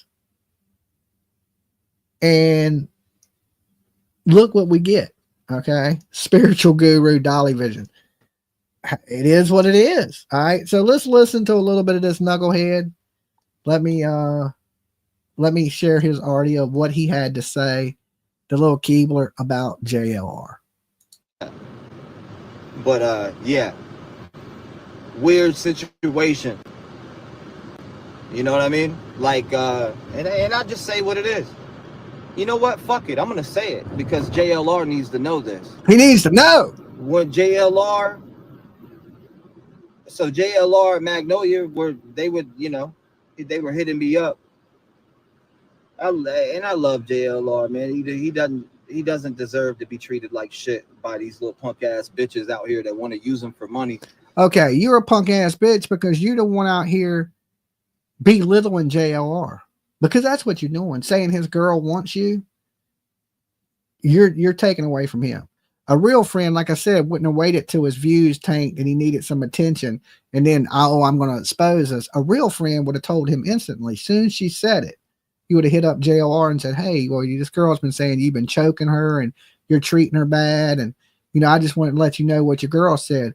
As a man, you're not supposed to be talking to his girl behind the scenes anyway, especially if you consider yourself his friend. All right. You love JLR, but yet you're in the DMs of his girl talking about their personal life. That don't sound like somebody that loves this man to me. It sounds like somebody that you would have moved in with her. All right. If Michaela hadn't let you move in, you'd have been right over there trying to Magnolia it. This dude right here is a piece of shit. Right. And dudes like you make real men look bad. What I said, you got little boy mentality, right? You ain't a man. You're not even close to a man. And that is the sad part, because you're old as hell, right? Your damn kids are almost grown and you still act just like a fucking small child. Like, for instance, Magnolia hitting me up trying to get with me and all different types of shit behind his back. Real shit. And then she's telling me that JLR was strangling her and all this other weird shit. Like, and JLR deserves to know that, man. There ain't no allegedly to it. Try to sue me. He knows a lawsuit's coming. Well, listen, if you love JLR so much, why did you do what you did? Right? Why are you entertaining it? Okay? Why would you entertain that if you cared so much about JLR and JLR was your friend? All right. Let's just say my friend's girl hit me up right now and was like, Dolly, he treats me so bad. You looking kind of cute. I would hit my boy up and be like, yo, your girl is on some shit, boy. She's hitting me up. Don't be mad at me, man. I'm just letting you know. I wouldn't wait a year. I wouldn't wait 2 years. And when, I need some attention because nobody's watching me, and try to stir up some drama. Right. Because, here's the thing. Nobody in a situation like this, every messenger gets shot. This is one of those things where you tell this man, he's going to be more mad at you than he is going to be your girl. He may get mad at his girl, but he's going to be way more mad at you. Okay. Because one, the way you're going about doing it. Now, if he wanted to tell these things, why did you get online to tell the world his private business that his girl was a skis? Why didn't you go to him and say, hey, man, there's something we need to talk about. Don't get mad at me, right? But your girl was hitting on me. I wasn't even entertaining it. That's what you would have done as a man. You would have went to him personally and told him this shit behind the scenes. But what you did was get online trying to embarrass him, right? Because you're jealous of people that are doing better than you. JLR is doing great, right? I don't hate the man. I hope he reaches 1 million. Right? One day I'll be there. Okay. He just got there quicker. It's your jealousy that is your downfall. Okay. Don't hate on people's success, right? Listen, I believe this. There's room for all of us on the internet. There's billions of people. Everybody got different. Everybody's journey in life is different. But you're so upset about people doing better than you that your jealousy is going to be your downfall to this. I mean, I hate to give you advice, little boy, okay, because that's what you are, is just a little small Keebler child. Like, I almost want to hold you and rock you to sleep and shit and like play with your little pointy ears. It's sad. It's definitely sad. And especially if you're up here, let's just say you are exaggerating what was said. Okay. And I think a lot of that goes into play. Michaela is doing all the right things at the moment. It may not look like it, but she is. Well, look, she's doing the right thing. She needs to get rid of this fucking clown. Okay. Now, I don't know if she has kids, but she definitely got one 40-year-old one. Like, why would you want to take care of this man? And like, why would you want to get with a dude that is a pure T fucking loser on drugs? And I'm going to say, there ain't no allegedly, right? There ain't no allegedly. What a loser, bro. You're a loser, man. Like, listen, you don't have to be a loser. You don't have to be. You can change, right? Listen, I've seen plenty of losers turn their life around and become winners. It happens. But at the rate you're going, like, you're just eating yourself up. You're looking for people to blame. You're jealous of people.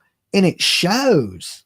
Like, it's like you think, like, what do you think saying these things? How do you think that's going to help you on YouTube? How do you think that helps you on YouTube? I don't understand your logic of things, or sharing personal people's information. Like, you're fake. Okay. You're fake. I mean, you're acting like you his friend while you belittle and dog him. Okay. Now, here's my thing. I don't know Jlr. I've never spoken with Jlr. I know who he is through YouTube. I don't claim to be the man's friend. We don't know each other like that. You know what I'm saying? And I wouldn't do these things, right? I ain't his friend, right? So you just come off as a fucking dirtbag, bro. And what happened to the praying? Remember Rev Gang, Jesus? Remember the Jesus Rev Gang that he was posting all these God is good and God is great, but you behind the scenes trying to bang everybody's girl, being a little dirtball. Like, women, I mean, I understand liking a bad boy. I get it. Okay. There's a difference between a bad boy and a fucking loser. Okay. There's a huge difference, right? I don't know if people's pickers are broke, but a bad boy, they pretty good. Okay. Dolly can be a bad boy sometimes, right? Loser is totally different.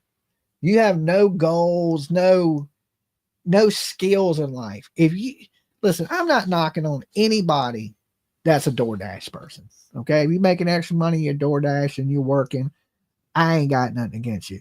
What I got a problem with is you being a 40-year-old man with no skills, no trade, no education, no nothing. That is the definition of a fucking loser, right? And if anybody's out here with the same skill set as this guy, sorry to pick on you. Okay. I'm sorry to pick, but it's true. You can do better than that. Listen, you can go to school at 40 years old. You can be like Rodney Dangerfield back to school, right? You can change your life at any given point in it. If you don't have any skills, all you have to do is learn skills, right? He's 35, Dolly. All right. 35 years old. At 40, what's the difference? 5 years, still no skills, no goals, right? No career path, right? By the time I was 35 years old, I owned businesses, okay? Owned houses, like at 35. Was driving around in BMWs and doing good in life, right? I went to work straight out of fucking high school making $40 an hour. So like, when I see these people that just don't, that'll just milk a woman, that rely on women. Now I've seen a lot of dudes like this. Like, I knew a dude that wouldn't work to save his life. He would just get with women that would take care of him. He'd find him a woman that had a good job and milk that woman until she got tired of being milked, till her udders hurt and had to get rid of his ass. And then he would just jump to the next woman.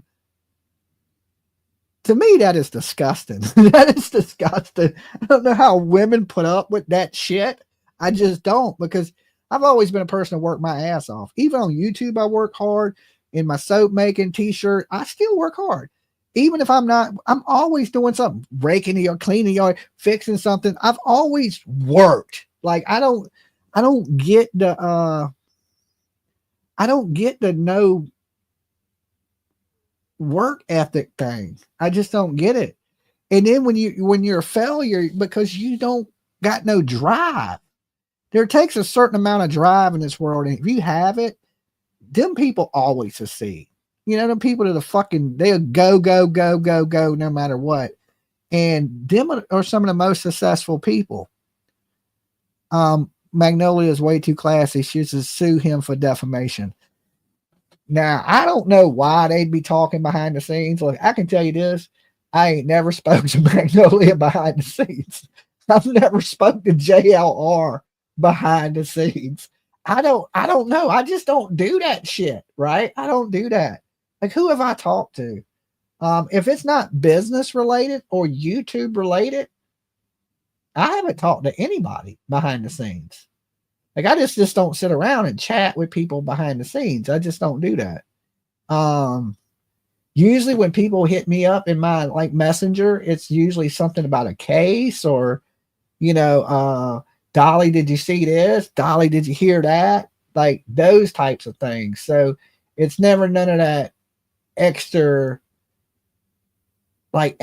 And like I said, I don't have a lot of YouTube friends, because when you get YouTube friends, it ends up like this. See what I mean? That's why you don't get YouTube friends.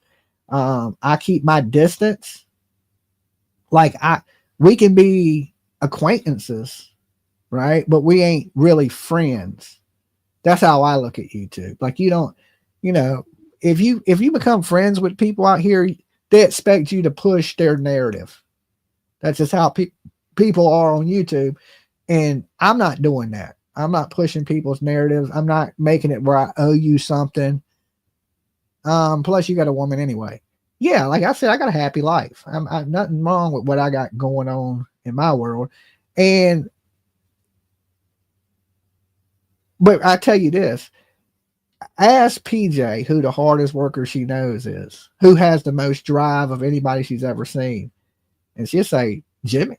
Dude, he got drive, right? And I mean, it's just it's something he lacks, and I can clearly see that.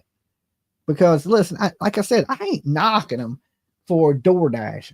I remember there was times I worked at a Pizza Hut. Okay, wasn't my only job, but it was my night job. Like, I worked construction during the day, and then I lived alone. And at night, I'd be sitting around bored. I didn't have YouTube then, right? So I would go deliver pizzas at night just to make extra money. To me, it was extra money. It wasn't something I looked at like, this is a career, okay? Because I wasn't like, I'm the manager of Pizza Hut. You know what I'm saying? I never did that. But what I'm saying is, I've worked shitty like night jobs. I've never had a full-time shitty job ever. But because one, I had trades. So I would always work in construction, different things in construction. And then I would work at night.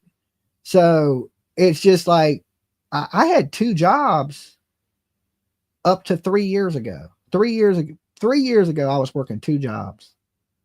And one of the, like I said, my night job, I didn't even have to do it. I just did it because I didn't have nothing else to do. Right. So it was just that drive of go. Have, you know, keep me busy. I'm one of those people, I got to occupy my mind with something. I can't just sit stagnant. It just don't work. And I'm a super creative person. So between all of it, it keeps my mind occupied. Everyone should say, hey, T-Rev, we know you're watching. Watch the next live and take a drink every time he says, okay.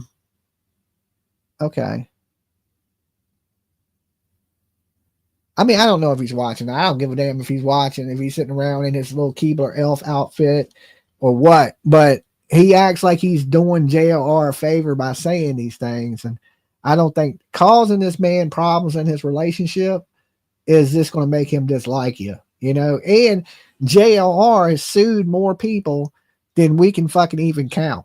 Okay. That's why I ain't got nothing to say about JLR. Don't sue me, bro. It's like, don't tase me, bro. Right? Don't sue me, motherfucker. I want you to hit 1 million. I don't care. I don't got nothing against you. Right. But hey, you know, messing with somebody's family or a girl or trying to cause them problems in their personal life. This is when, like, people say, you know, they call YouTubers real lifers. Or you're a real lifer, or you trying to, you know, affect my life. Like I don't care about people talking shit about me. That's fine. But don't try to start calling the dog catcher on me, the FBI on me. And I've had people go real life with me. You know what I'm saying? Show up at my house, call the damn dog pound on Lolo. You know what I'm saying? The most well taken care of dog on the fucking planet. The dog is bougie and eats steak. Okay? Fucking called the FBI. People have called the FBI on me. You know, if you name it, people have called and tried to go real life with me. Like, I don't do that with people. I don't got the time for that. Like, this is the internet to me, and that's how I treat it. Now, if you like, I know this. People will say some of the craziest shit on the internet, but they would never come up to me in person and say these things. Like, you know, this whole F Dolly stuff, T-Rev knows in person, he would not come up and say that shit to me. My criminal record alone shows you that I'm known for breaking my foot off in people's ass. Okay. Just let alone, you can Google it. It's easy. He would not ever in 1,000,000 years come up and say some of the things that he says on his live personally me to that. I've heard this man say he would slap the shit out of me. In what parallel universe? Yeah, I'm going to stand there and let you do that? Dude, you a clown, bro. You a clown. Old as I am, right? That's the bad thing. Old as I am, you would feel bad. You'd get embarrassed. You would get embarrassed. So I know you ain't going to say no shit to me like that, right? So I don't even take it serious. I look at you like this little kid talking shit. You know that you would never say no shit to me like that in person. I think the internet knows you wouldn't say none of that shit. Everybody, matter of fact, my intro is me getting out of jail. They know how fast that you would only say it one time. You would say it one time, and the rest of it would be downhill from there, right? You'd be getting laughed at on the internet for fucking ever. So he's a little dirtbag Keebler elf, and he's done this to himself. That's what he gets for bragging about making $20,000 off of Sebastian. I mean, I don't care if you made $100,000. You should have never, ever got up here and bragged about making money off a missing kid to his father. Okay? To his father. You bragged about making $20,000 on YouTube. I bet you wish you saved that money now, don't you? Right? You know what they say about a fool and his money?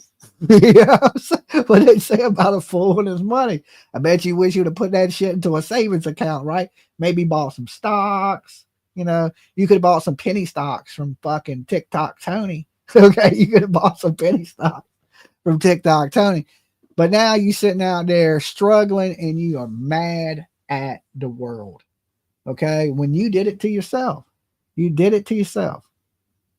Now, if you would have just stuck the copy in me and be an honest, legit guy and just talking true crime, I don't know how anybody took you seriously at all anyway. Right? You use true crime to promote your rap. I'm not like, And people were too blind to see you didn't care about none of these cases. You just cared about, hey, okay, well, we're going to talk about Idaho for tonight right after we listen to this, my new track, whatever the fuck your songs are called. I don't know. That's something shitty, right? Something shitty out of date, right? And then that's what it was. It was like, we got to listen to you rap for 45 fucking minutes to hear about the Idaho 4. Nah, bro. No. You were doomed from the start, you know, and now we just laugh at you. And I don't know how you got the girl you got, but if she's watching, girl, make your move, get you a real man. Okay. Like, a lot of girls pick a bad boy until they realize they need a man. Okay. That's just the way it is. And, you know, maybe your rent wouldn't be laid if you wasn't carrying all the weight. I don't give a fuck. Try to sue me. I got the text messages. It's just weird. But our dog JLR needs to know the truth. How do we know your text messages are real? Remember the ones with smoke you said were fake? How do we know your shit's real? Why do you always talk and you always say it, but don't never show none of it? Don't never show any of it. You just expect people to believe you when you're nothing but a liar. Okay? Nothing but a liar. You lied during the Idaho 4. Brian Kohlberger called me. That was your homeboy. Brian Kohlberger never fucking called you, you idiot. Look at damn Maddie Soto. Stephen Stern's friend called me. None of these people call. You've been lying and knowing you've been lying for like years now. Okay, so how do we expect anybody to go, well, he must be telling the truth? Nobody believes you. Okay, nobody believes shit you say, little guy. Nada. Yeah, he talks the talk about you and me, Dolly, but he will never walk that walk. Oh, I know he won't. I know good and damn well he won't. It's funny to me. You know how he's missing this row of teeth? When you see him with no teeth, I feel bad. I'd be like a free dentist bill. I'd be like, listen, man, I don't even want to hit you. You know what I'm saying? All I'm going to do is go to jail. He looks like a little cop collar. You know what I'm saying? Hey, you listen, he runs around with his little gun, waving it around and shit. Like, dude, you put that up there, Cheddar Bob, before you shoot yourself. Before you shoot yourself in the damn leg. Oh my God, right? Like nobody's scared of you, right? Like like a dwarf with a firearm. Okay, like, look, dude, aim up here. You know what I'm saying? I'm up here, little guy. Right? I don't meet too many people littler than me. I'm a small dude. I'm only 5'7", right? This dude's like 5 foot. I literally got to look down. Like, the only person in the history I ever had to look down at. Like, damn, bro. Like, where you at? Like, little tiny ass freaking person.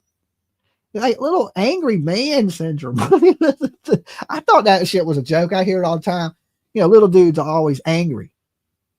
I thought it was a joke until you see a little dude, and then you're like, damn. He is mad. He's a mad little fucker, ain't he?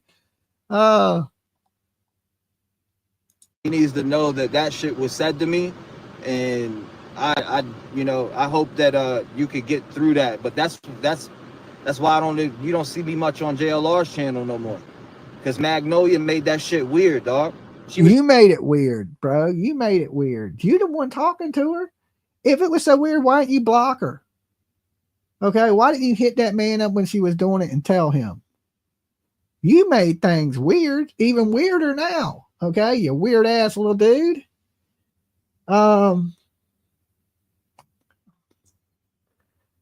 That's why I never associate with people like this. He won't show. You can't show a text message between me and you.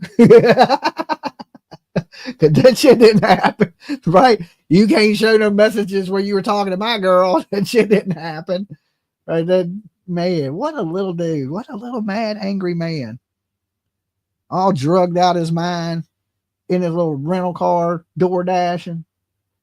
It's sad. It's sad. She was trying to get with me. She was trying to, like, she was literally trying to get with me, and so I'll just leave that shit at that.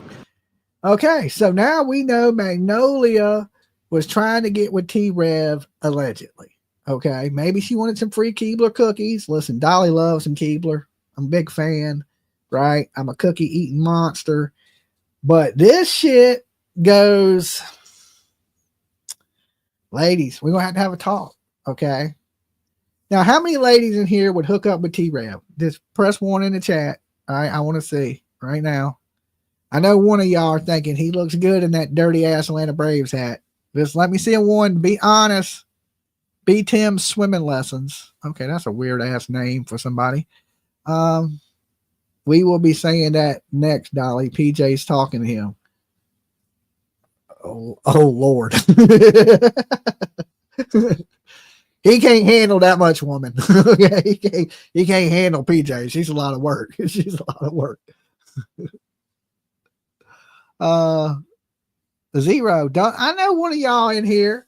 One of y'all been right up in his DMs. Which one? Somebody confess. Confess to your crimes now. Repent your sins.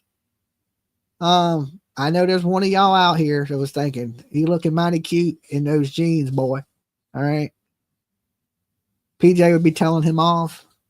PJ wouldn't be talking to him like that. So Lily Rose, not enough alcohol in the world. I don't know. I think some of y'all are lying. T-Rev is the ladies. He's the ladies' man. He got all the girls. Don't insult people, Dolly. I'm playing.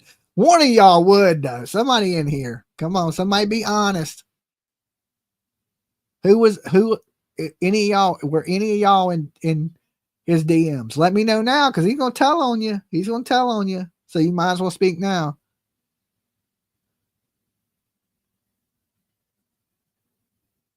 Let's see. We want a man, not a boy. That's an A on his hat. Stands for autograph. LOL. Girls like bad boys, women like men. Hell no. Hi, Magnolia. You funny. Now, I don't know if Magnolia, what conversations they were having or why he would be having conversations with Magnolia anyway. That's just like, let's just say I'm talking to a dude YouTuber up here. Most people in true crime are women, right? So there ain't a lot of guys up here. But let's just say, what guys are in true crime? We got Baby Gap, The Lab. Who else? What guys are there? Ain't many guys. But let's just say, if I'm talking true crime or I'm talking to somebody, like if I was talking to Baby Gap, I wouldn't be talking to his girlfriend. Or if I was talking to Josh from The Lab, I wouldn't be hitting up his girlfriend. That's weird, right? So to see like him in Magnolia's DMs, for what reason? Right? Now, oh, Chris, the mob crew. Like, this is say I had to talk to the mob crew. Would I be hitting up his old lady? Would I be behind the scenes talking to his girl? That just shows you right there that he was entertaining it. If that was happening. Now, as a man, you don't have to entertain that shit. You can be like, yo, I don't feel comfortable talking to you like this. You got a boyfriend? I got to go. End the conversation.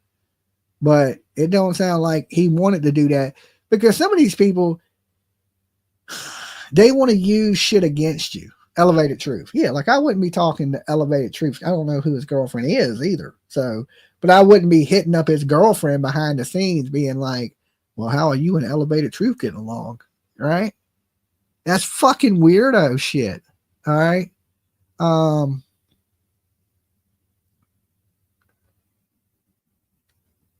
I don't know. Hey girl, you like Keebler cookies? Oh, I don't know what he'd be saying. But then again, he stole Seth's girl, right? I mean, I don't know if that'd be hard. I don't know if that'd be even hard work. I don't know if you can count that right? I was surprised Seth had a girl. I was like, damn, he had a girl.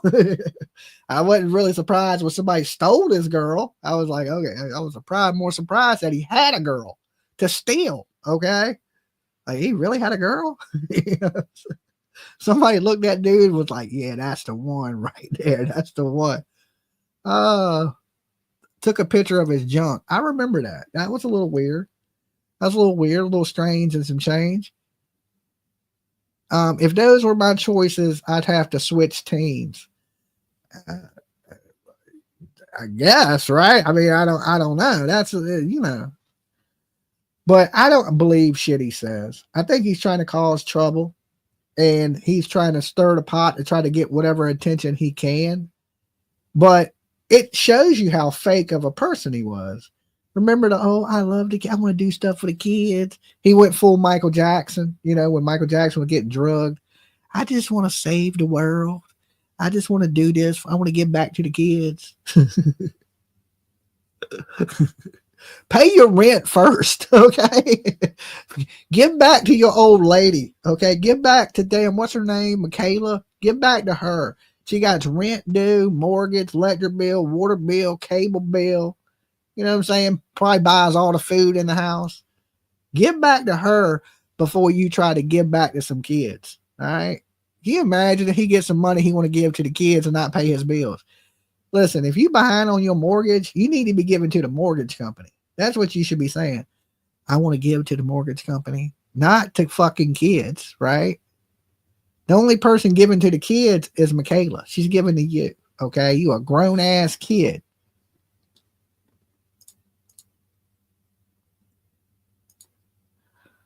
Summer Rain, yes, DD is fine. The lab has a girlfriend. Okay, well, he don't have to worry about me slipping into her DMs. That's not going to happen. That's what I'm saying. A lot of this shit is uncalled for. I'm sure T-Rev's girl wouldn't be hard to steal. Okay, any single men out here, y'all can drop right in her DMs. Just be like, I got a job, and that's all it's going to take. Okay, that's all it's going to take, right? I don't know, like, at least Seth had a job, right? Allegedly, I guess. Correction. I don't know if he's still a correctional officer, but at the point in time, I mean, Seth probably ain't the best looking guy in the world, let's be honest. But he had a job. He had a car, okay? A truck with a big ass American flag on it. But he had a car, he had a job, he has some, I don't know. None of them got no personality. So I can't, he had a job and a car, though. That's good as it gets, right? That's good as it gets. He had those things. I think Michaela was better off. At least Seth was paying the mortgage, okay? Now the mortgage is behind. They're in worries of losing the crib, right? And, I feel bad for the girl because she's carrying a bunch of dead weight, and she's going to continue to, right? She's going to continue to carry that dead weight. Now, with all that out the door, I'm going to open up the phone lines. Let's talk about TikTok Tony and his Ponzi scheme. Should I even speak to him? Also, what do you think about what T-Rev has said about JLR? Now, if JLR did sue him, I wouldn't be surprised, but I've noticed one thing about JLR. Back in the day, he's changed. Back in the day, yeah, he would have went on a rampage. But JLR, I don't know if he don't hear the drama, but he avoids the drama. Okay? He probably sees it because he's always on the internet. He's here constantly. He's probably watching right now. He hears it, but he don't address it. And I think that's the smartest way to be. Like, I don't address all the drama that's said about me. Just when I can make fun of it, I'll usually make fun of you to entertain myself. But he avoids a lot of it. And I doubt JLR says anything. If you ask me to make my prediction, I was like, JLR ain't going to say nothing back to him, right? Because he's so far below so many people, right? usually I only battle with an equal, right? Somebody I think at least a good a YouTuber as me, right? Or belongs on YouTube. I don't even say as good as me, but belongs on YouTube. Like there's a place for you. There's not really a place for T-Rev. So would I go back and forth with T-Rev? No. Will I laugh at him? Yes, yes. But there's nothing you like. I'm not going to get in a pissing contest with somebody so below me. And I ain't talking about just in height.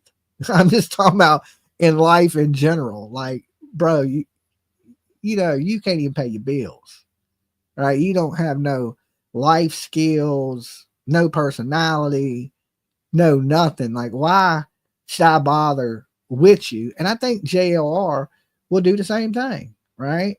I just don't think, I don't like to fight less with you unless I think you're a good adversary. Like, I just don't want any villain. You got to be a good villain.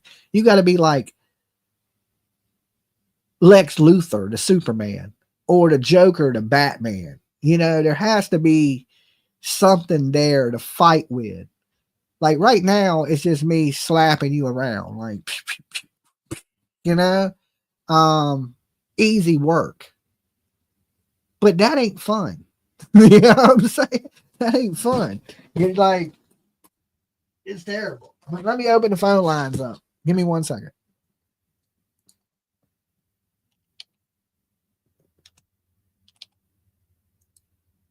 Now, if JLR does sue him, I wouldn't be surprised at that either.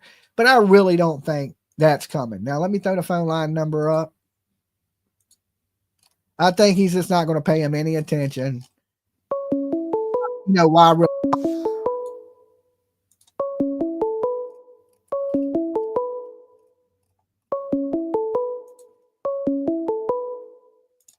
Dolly.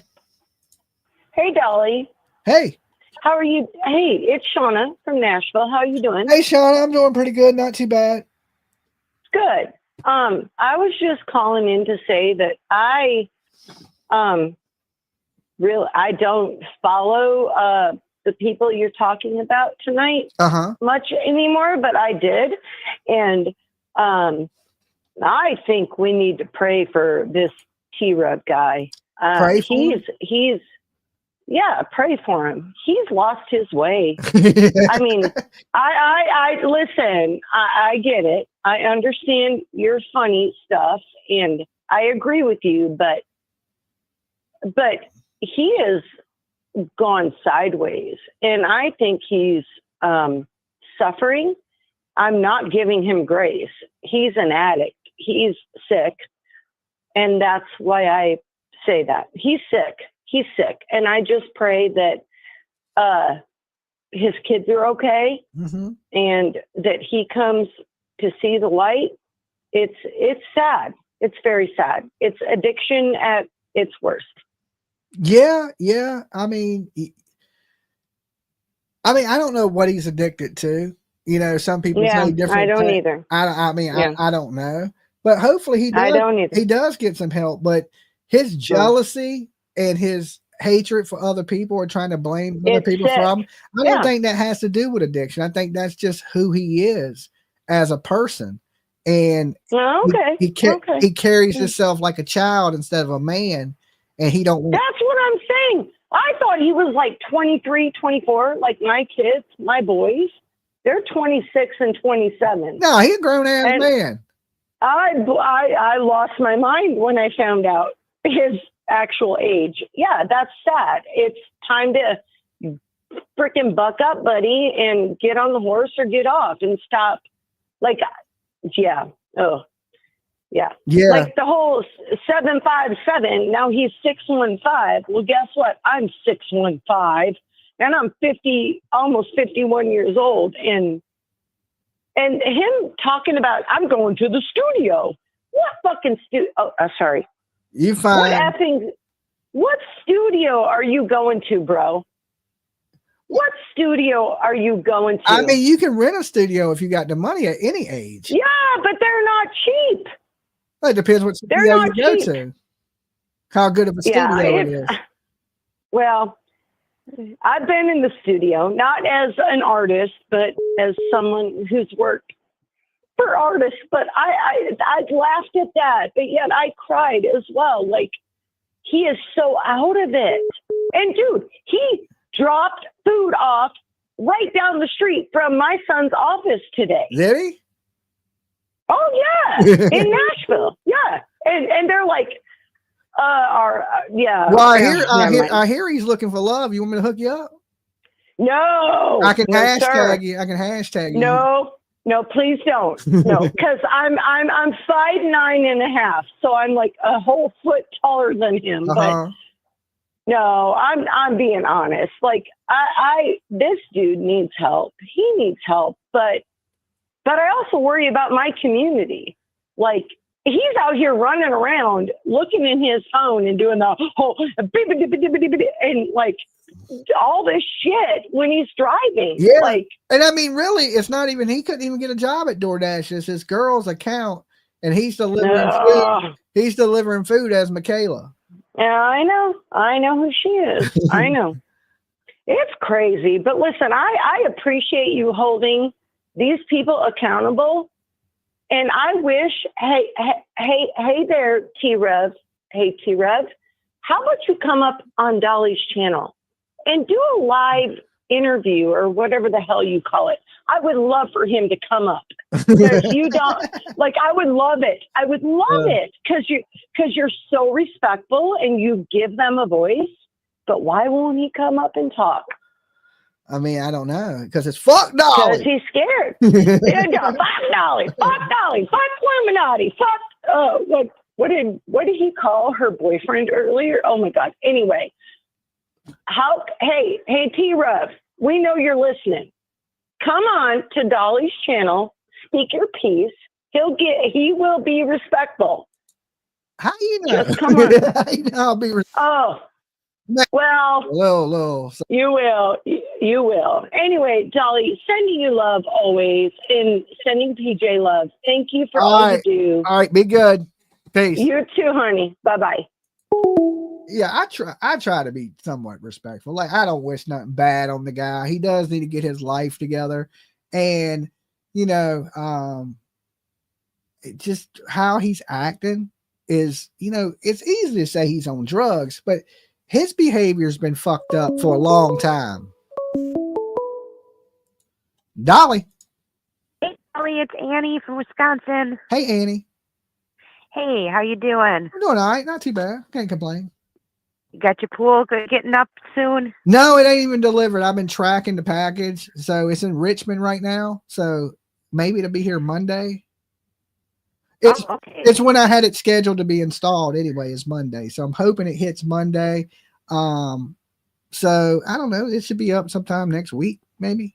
Nice. That'll be awesome for you. Hey, I was watching your show, and this is crazy with this whole TikTok Tony character. Yeah.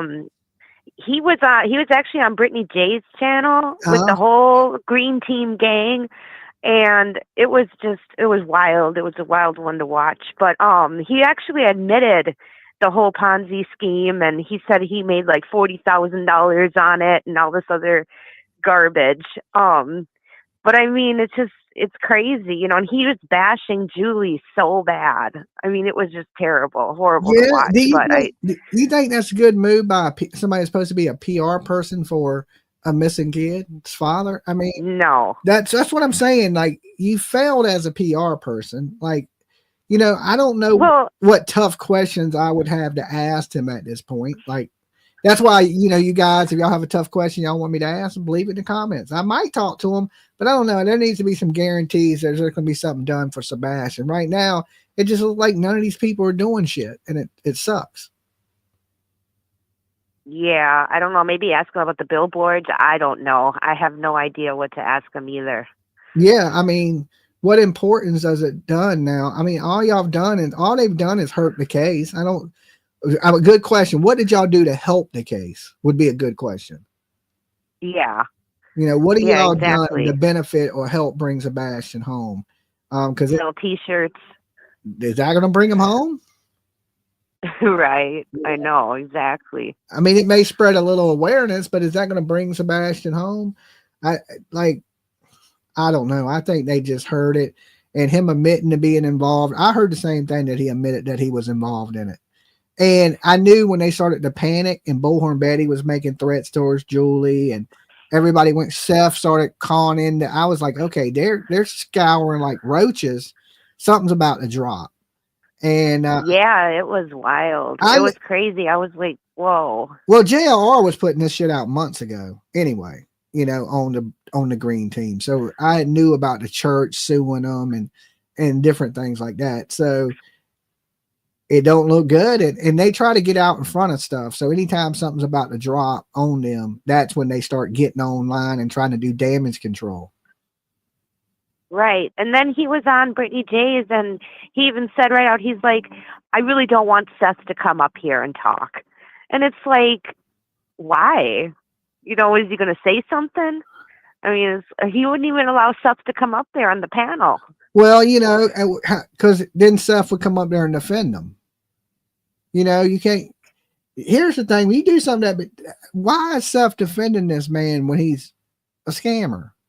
You know. Well, I understand that, but they had everybody on there. They had Smiley and they had Betty, you know, and they had who else did they have? That just, I don't remember, but all it was just people, crazy.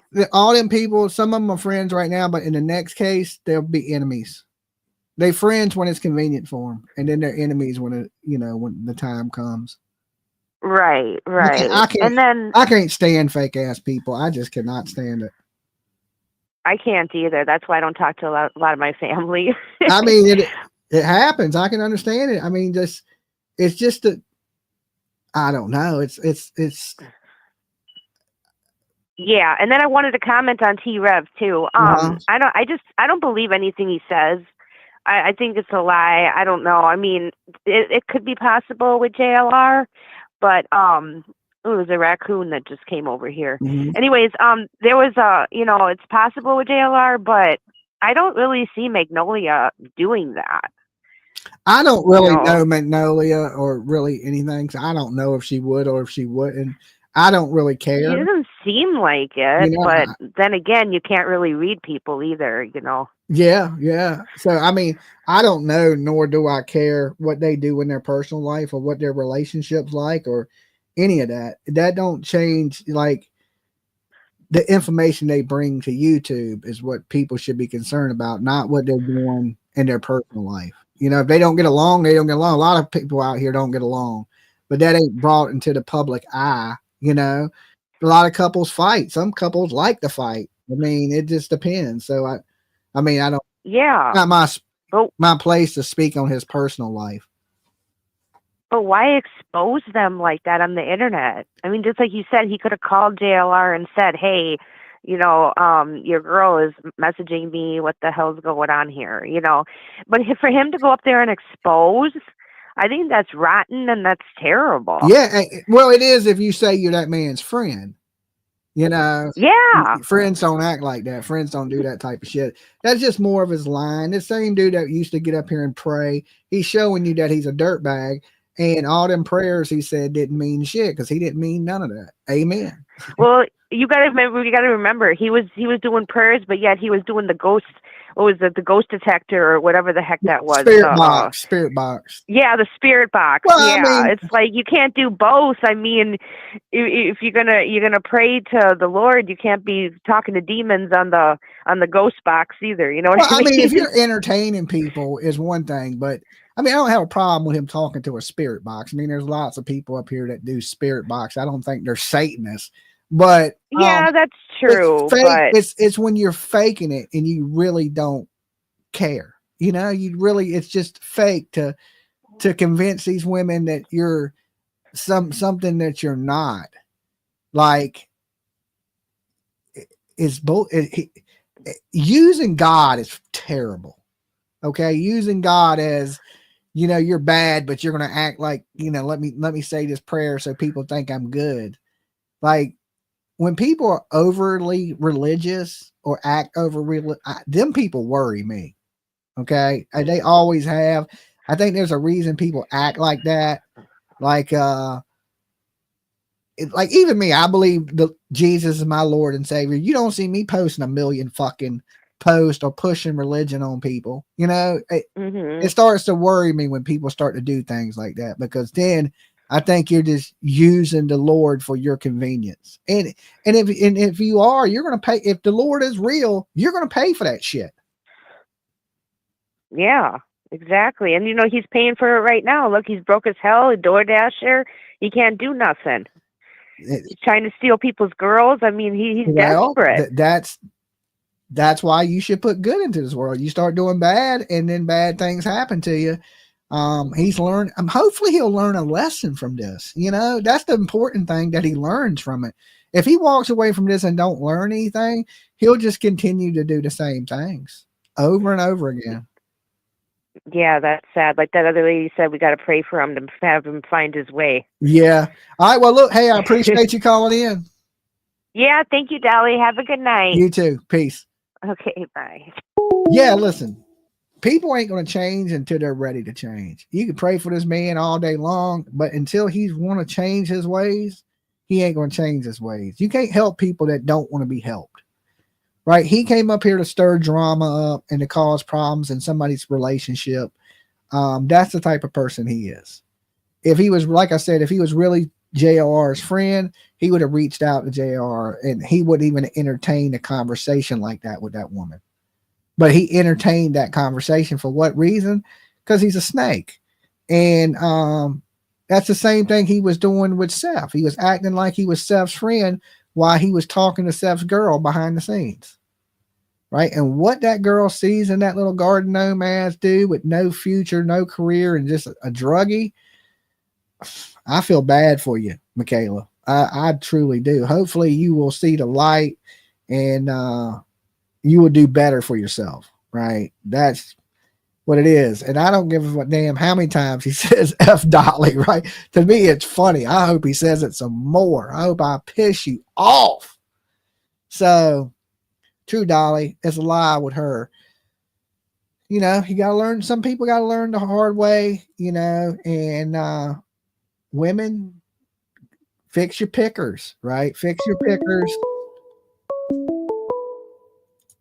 Dolly. What up, Dolly? What up? This is Rebel. What up, Rebel? Sitting here watching your show. Awesome. So what's good with you tonight? Oh, just couldn't sleep, man. I thought I'd get up and see what you was doing. Oh, I was just picking on old little Revy there, Yeah, he don't like me and you. I don't think he likes me. I don't think he likes me. I don't know why. I never did nothing to him. Well, yeah. Well, see, I've called him out 4 times and begged him to come up on my panel. Never showed. I never did nothing to the guy. I mean, if anything, I've helped him. Yeah, I think you have, but he thinks you stole his gimmicks and stuff, I guess. I mean, let's be honest, Rebel. He stole my gimmick, right? Now, it's clear as day. I've been here longer. How could I steal his shit if I was here before him? Way before him. I mean, not even close. Like, I've been doing this for a long time. And he copied me, and then's mad at me. What the fuck are you mad at me for? You wouldn't have had the success you had on YouTube without copying me. Exactly. So I don't get it. If anything, I helped you, right? You made the money you made because you got up here and acted like me. I think he copied you myself. I know he copied me. I mean, I don't have to think it. I know he copied me.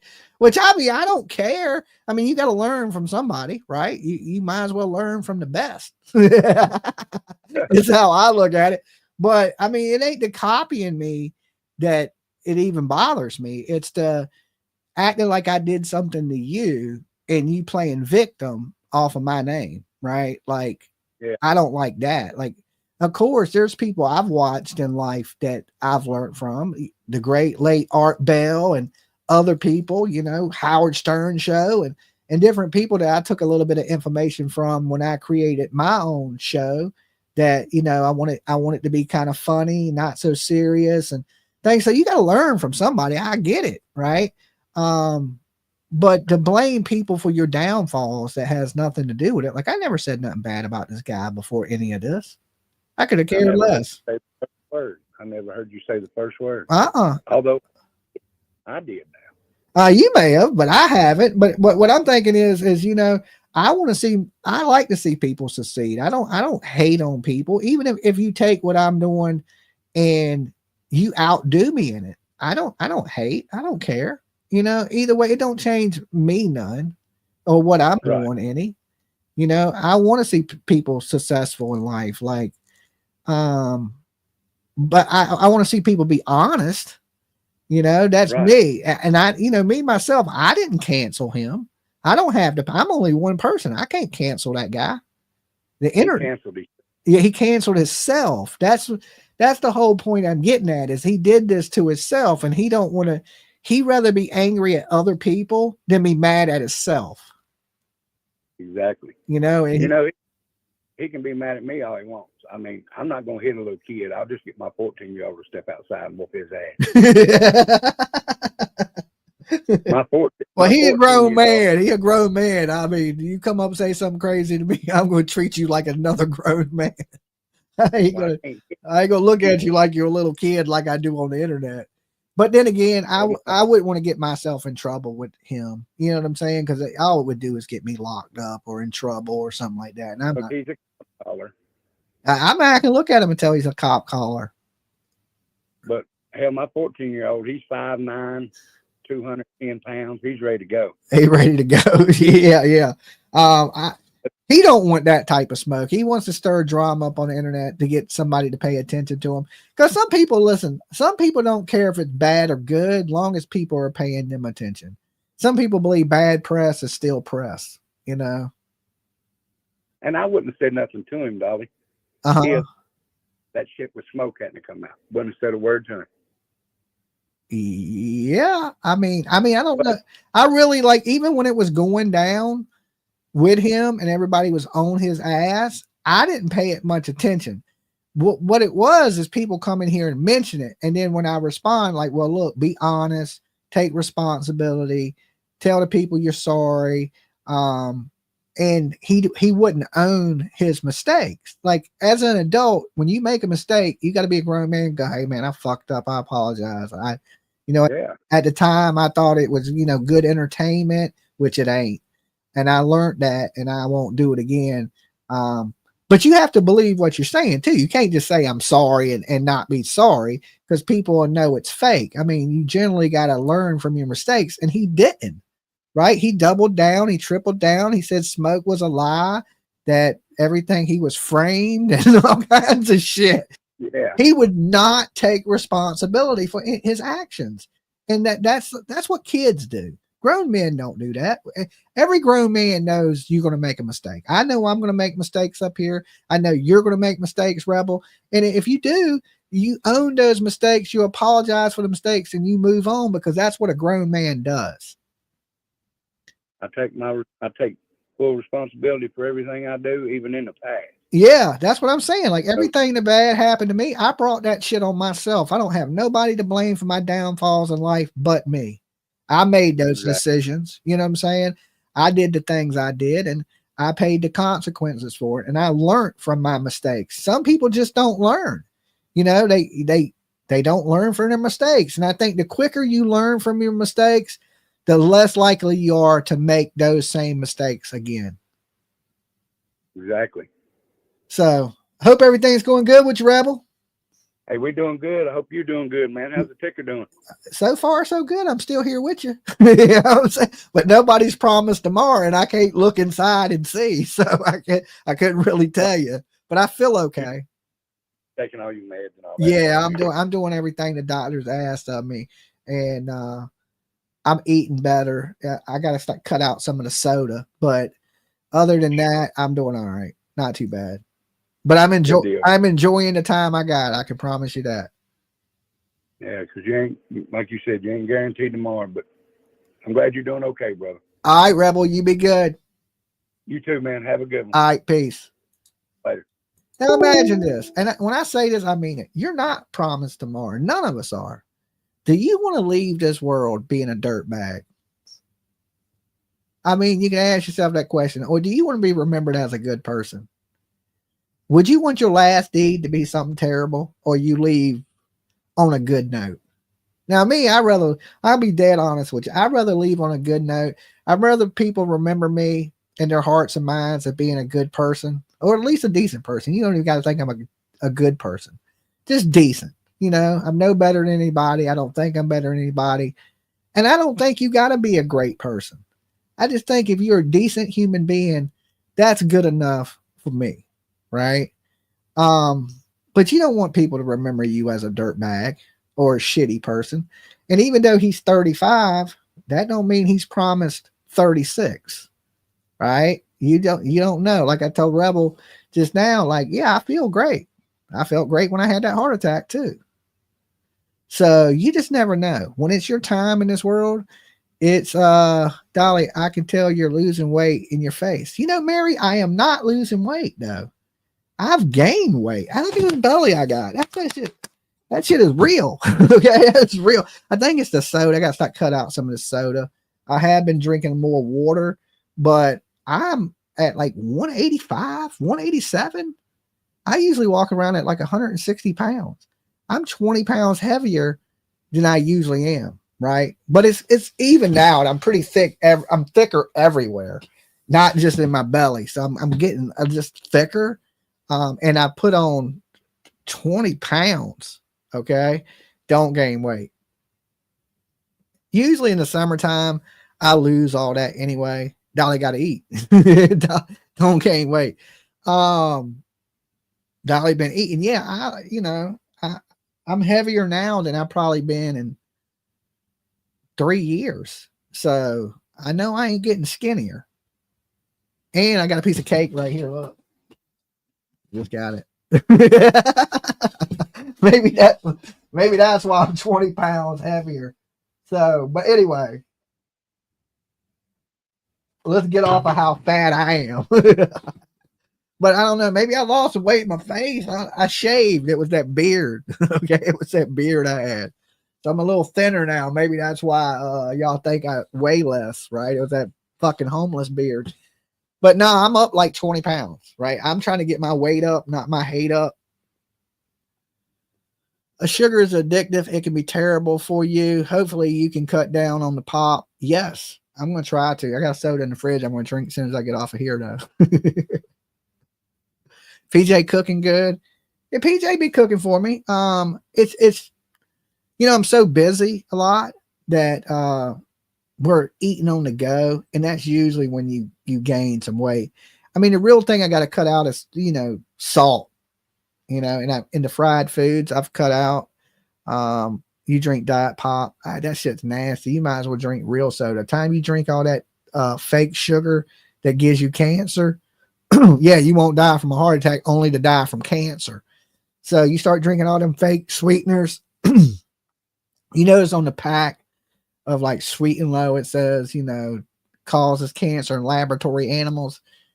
I think I'll stick with the shit that people have been drinking for hundreds of years. Soda.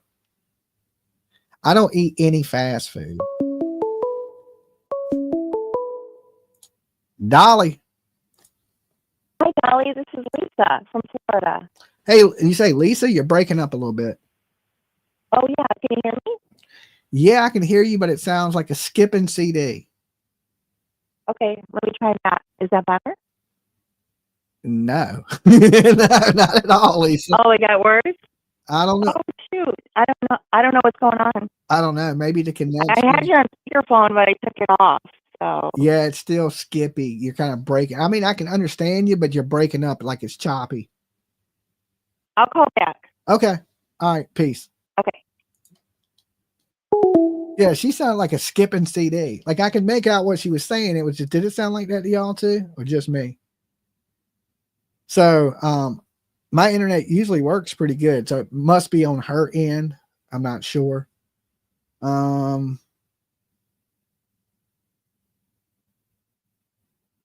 think I noticed that I've gained weight ever since I realized what Uber Eats, DoorDash, Grubhub, because now everywhere delivers, right? Before I'd had to get my lazy ass up, get dressed, go to a restaurant, right? That took a little bit of work, right? Now you can just go, okay, bring me smoky bones, you know, and now you got this big plate of food. You didn't even have to get up to go get it. They bring it right to your door, right? Cold. I don't know, Uber, like, that's the only thing. All the food always gets here cold as shit, right? But they'll bring all that stuff to you. So I think, you know, the more easy your life gets, the quicker you get fat. All right. But I am going to get me a gym membership. I did my classes for my heart rehab. So now I got to get me a gym membership, and I'm going to start working out an hour a day, 5 days a week. Right. So I'm sure in the next, by summertime, by August, I'll probably lose the 20 pounds that I'm up now. And usually I'm more active in the summertime. I'm kind of like a polar bear in the wintertime. I don't do much. I don't go a lot of places. I mean, we were pretty active this winter, but still pretty lazy, right? So, but in the summertime, I go, and I'll naturally lose all that weight. Get an exercise bike, dolly, or a trail. I don't have a place. I'm out of room here in my house because I collect everything. I got just horror movie stuff everywhere. I'm really out of room. Time PJ moved in with me and she brought all her stuff. It's just too much stuff. So I don't have room for a bike or a treadmill. So, but time I get out to the beach this summer, skateboarding, hanging out, I'll lose all that weight anyway. And like I said, I'm going to get me a gym membership this week, and I'm going to start working out an hour a day, every day, like from maybe 12 to 1 or something like that. Dolly. Hey, Dolly. Am I still skipping? No, you're good. Believe it or not. Oh, it's good? Yeah. Oh, okay, great. Yeah, I feel like I came in kind of late to the conversation. Did T-Rev have proof that Magnolia was flirting with him? Well, he didn't. Or did he just accuse her? He just accused her. Yeah. Oh, yeah. Have you seen her? She is not a... I'm like, what? She does not seem like a flirty person at all. I mean, I'm sure everybody can flirt if they like you. I mean, I've seen Magnolia, but I haven't watched like Magnolia, so I don't really know her personality or. Yeah, I just know she's JLR's girlfriend. I mean, that's basically all I know about her. She seems like she keeps JLR straight. Well, that's good. Somebody needs to keep him straight. Sometimes, you know what they say, behind every successful man, there's a good woman. Yes. Yeah, I'm not seeing it. You know, so. I don't know. But I wanted to talk to you about something else. Is it okay? Yeah, sure. I'm struggling with this Jennifer Soto thing. I'm like, I don't know. I know everyone says she had to have known. But I just don't. I can't imagine her knowing. I mean, and then I think there are some stupid ass people out here. I mean, we got that's the reason they call people stupid, because some people are stupid. So I mean, maybe she's that stupid. I have a hard time believing anybody's that stupid, but I know there's some stupid people out here. Yeah, but I think if she knew, they would have arrested her if she knew, right? I don't know. I mean, they were more concerned about her being a witness in the death penalty case than anything. I think. I think even if she hadn't said anything, I think they had enough to convict Stephen Stearns. I just hate the fact that they made a deal with the devil that they didn't have to make. I mean, if you're going to make a deal with the devil, make sure you need to make that deal, you know? And I just truly think they didn't need to make the deal with her.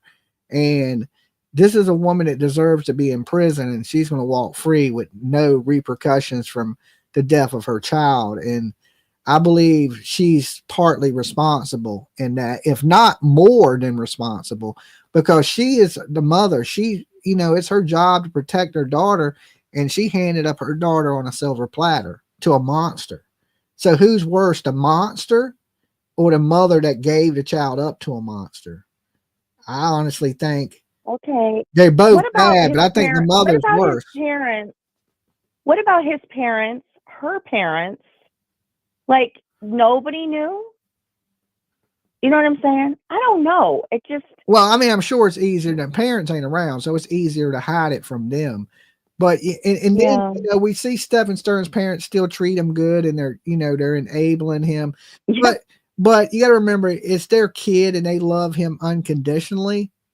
It's hard to believe that people can stand beside you on that thing, on that type of stuff. But I think most people would stand beside their kids through some horrible shit too. Not that they would agree with it, but they would still help their kid as much as they could. I think it's that parently instinct in you to help your kid, even though it's something horrible. You just gotta, you gotta raise your kids right and pray to God they don't do some shit like that. Oh, yeah. Okay. Well, I just wanted to talk to you for a minute. Okay. Have a good night or morning or whatever it is now. It's morning. All right, peace. You be good. Okay. Bye. Yeah, that was a little off topic, but I will be down there covering the Stephen Stern's case in August, late August. So most likely around my birthday's in August too. So shortly after my birthday. And then I'll be in Colorado for Crime Con. Even though they won't let me be a part of Crime Con, I'm still going to be at Crime Con. Okay. So they think Dolly's too controversial to be a part of Crime Con, which they have the right. It's their event. If they don't want Dolly a part of their event, then it is what it is.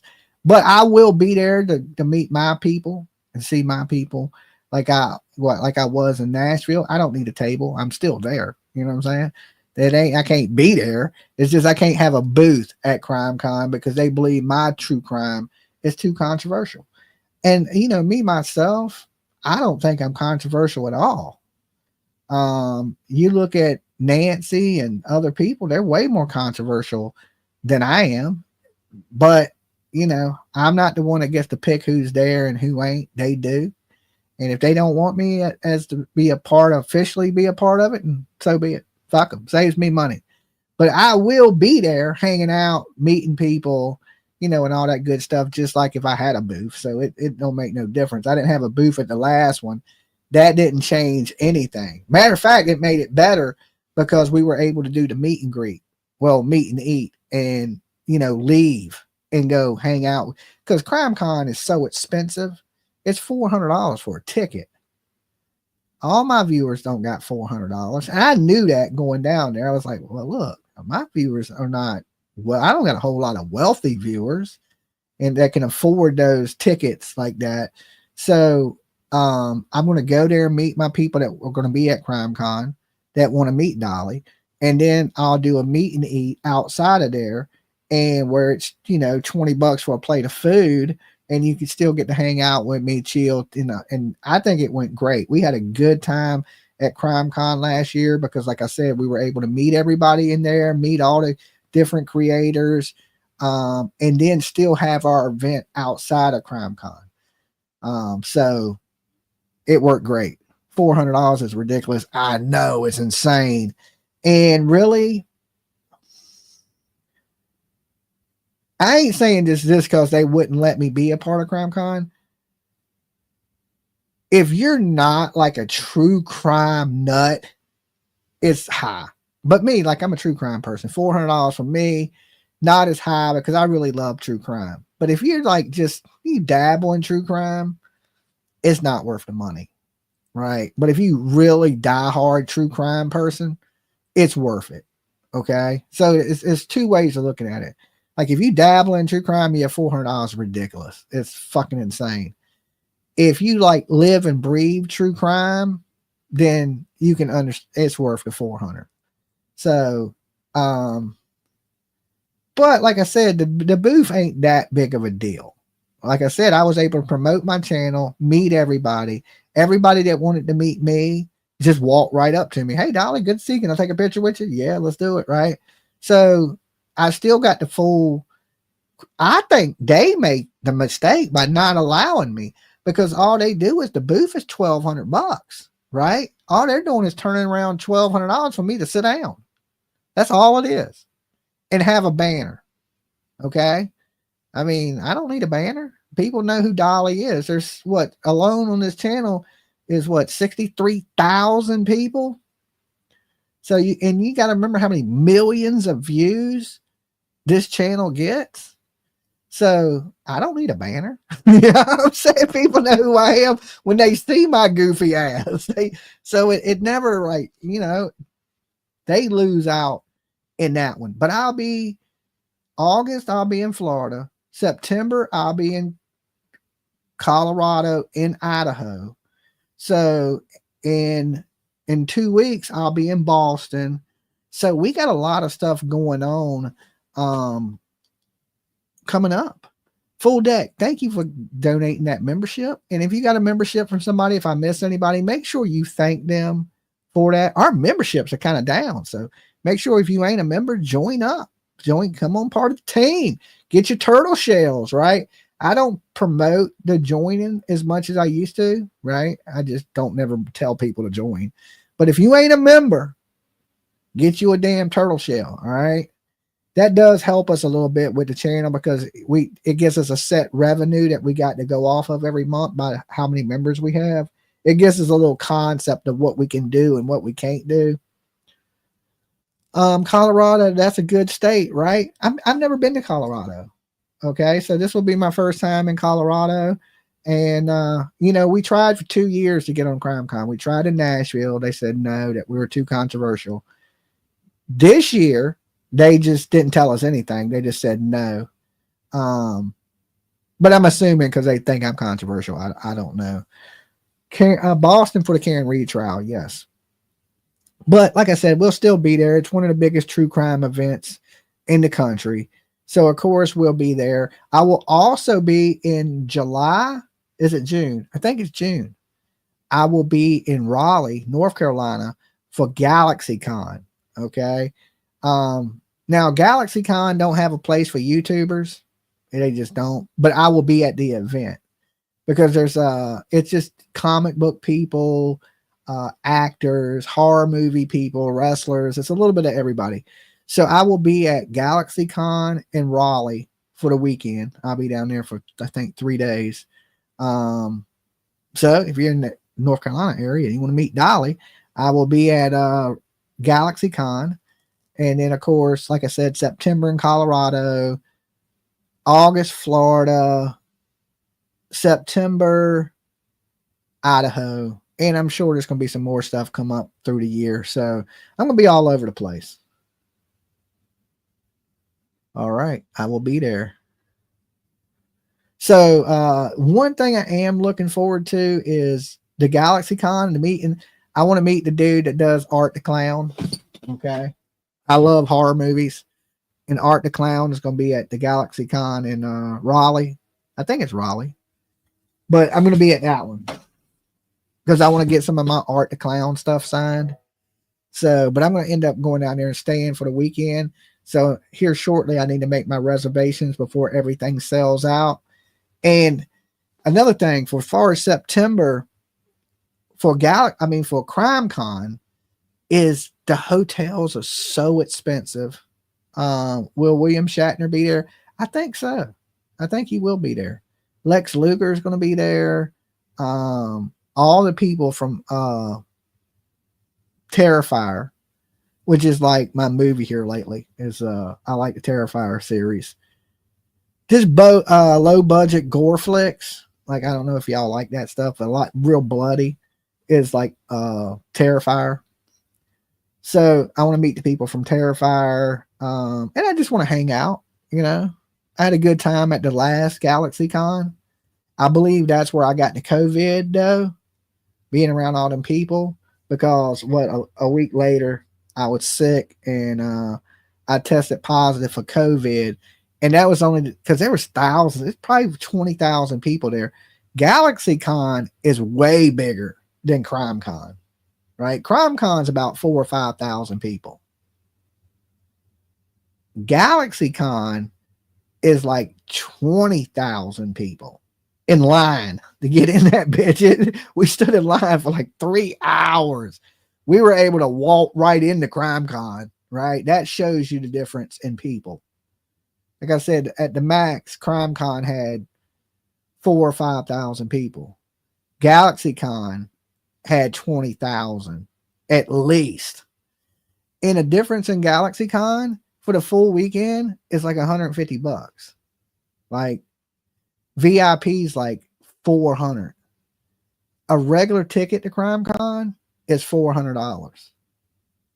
So that shows you why, like, to me, it's way high priced when you can go to like GalaxyCon and everybody's there. I mean, if they added true crime people to GalaxyCon, Dolly, you should start selling tickets and traveling the country to meet your fans. Any Elise does it. Can you do that? Okay, if y'all pay for my plane ticket, I'll come hang out with you. That'd be cool, you know. Hey, all right, y'all want to meet Dolly? Buy me a plane ticket to your state, and you can come hang out with me. That would be cool. You'd probably travel the country. But Annie Elise, she's super nice. I met her at CrimeCon, and sweet girl. So she has a lot of fans.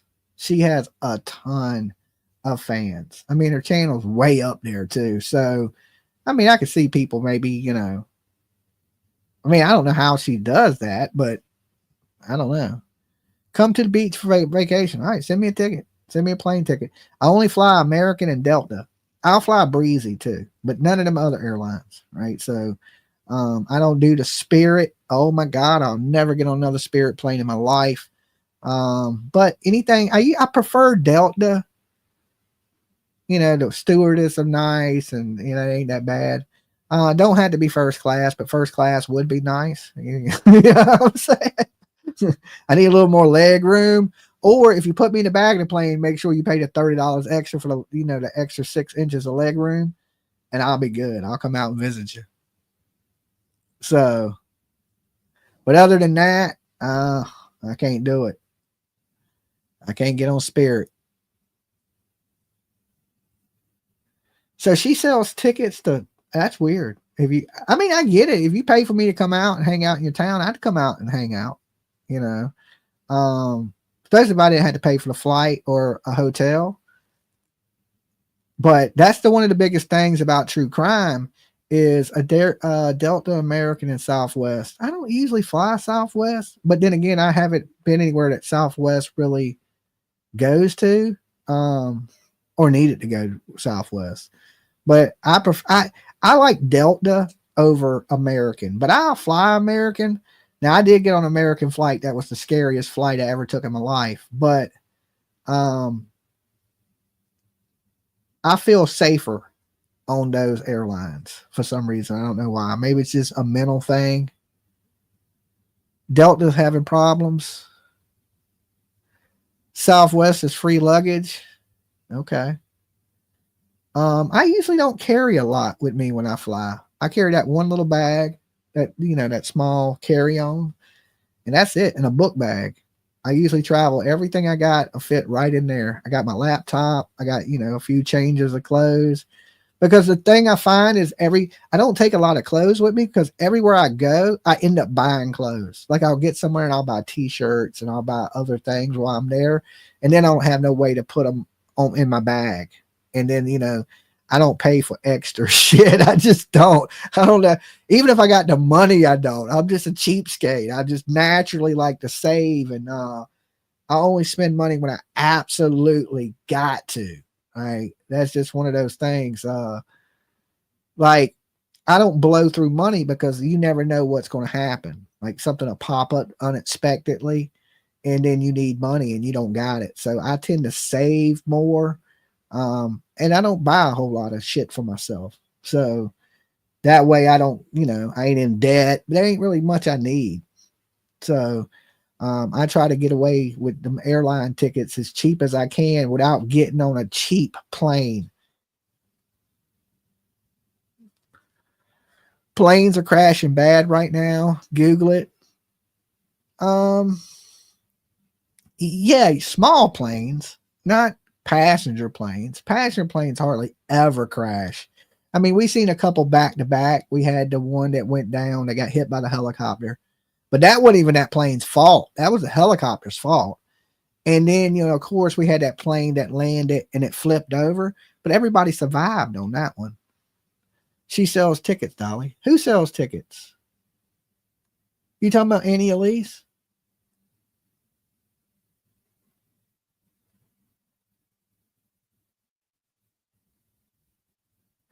Dolly, you should plan a weekend at Virginia Beach and have Clue, Truth, and other creators and the fans spend the weekend at the beach. I mean, that'd be good. You got to remember, the beach is expensive. It ain't cheap here. Virginia's an expensive ass place in itself. Like, you get a hotel at the beach right now in the summertime, you're talking $400 or $500 a night.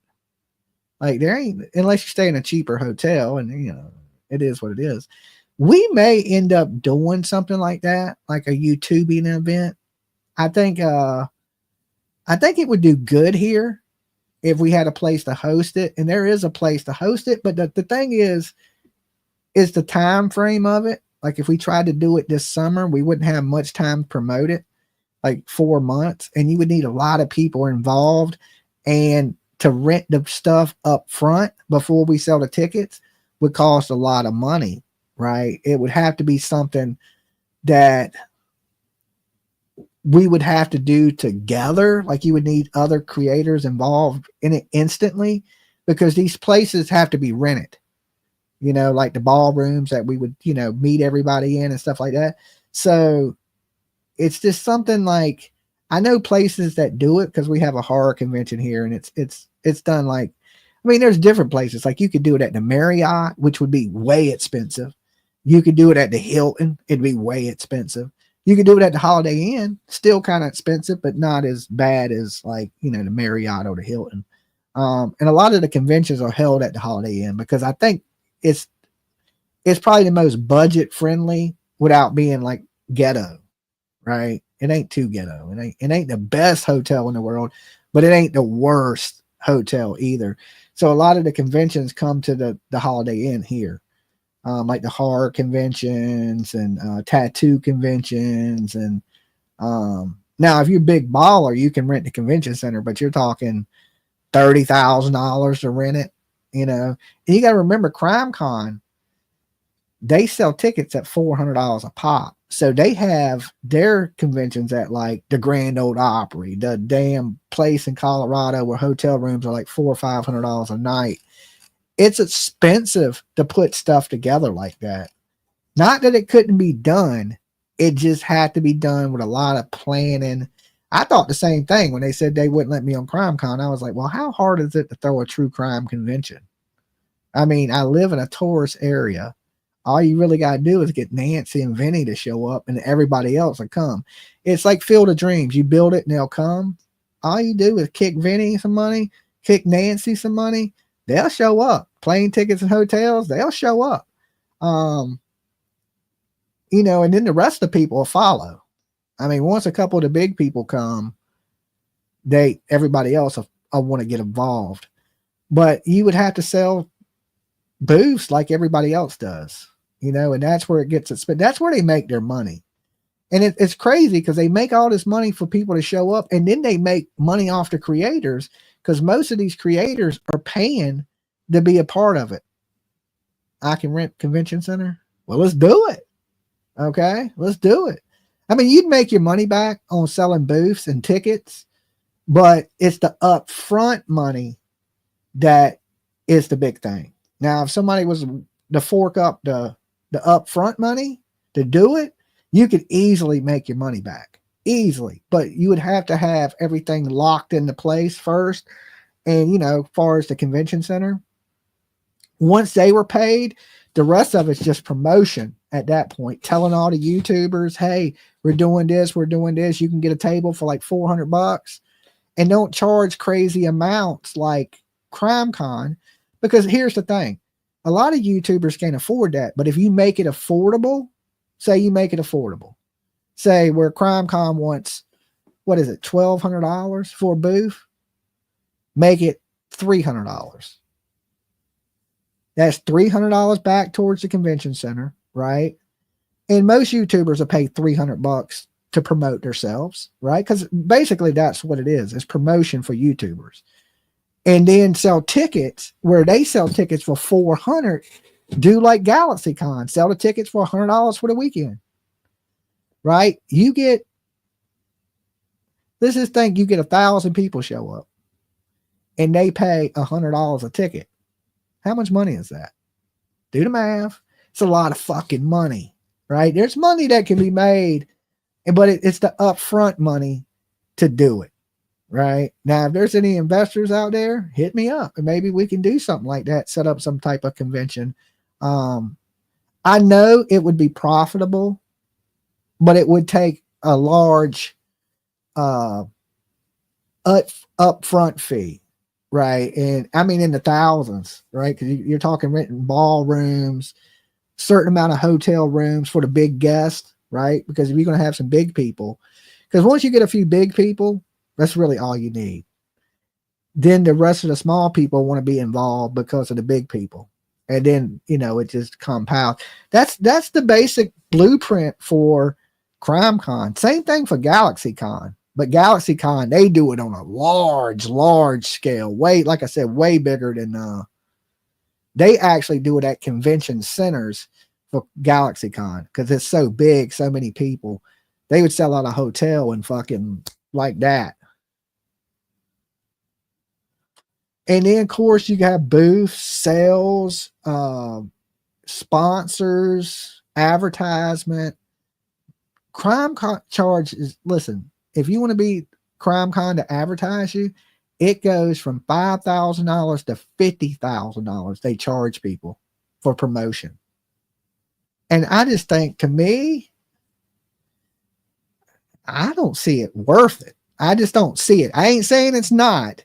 I'm just saying I don't see where the value comes in. Like CrimeCon really, they don't do shit to promote it either, right? They just leave it on the backs of YouTubers and that kind of pushes it, right? If it wasn't for that, like what do you really get for your money?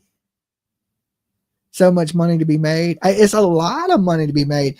But like I said, it's the upfront investment that is the hard part. Like if I had endless amounts of money, yeah, I could do it like that and make a killing, but I don't got that upfront cost. If you got people together to do it together as a team, it'd be a lot easier. It'd be easier as far as promotion. It'd be easier as far as paying the upfront fees.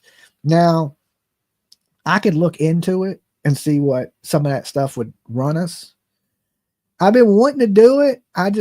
And here's the thing. I seen their crime convention, not crime, but horror convention they had, and it wasn't large scale. And I was thinking, okay, if they can afford to put this together, I probably could afford to put this together. Like it wasn't nothing like insane, right? They did rent out the hotel, right? But what could that hotel cost to rent it out? You know, I'm sure certain weeks would be, I think it could be done, just my opinion, under 10 grand.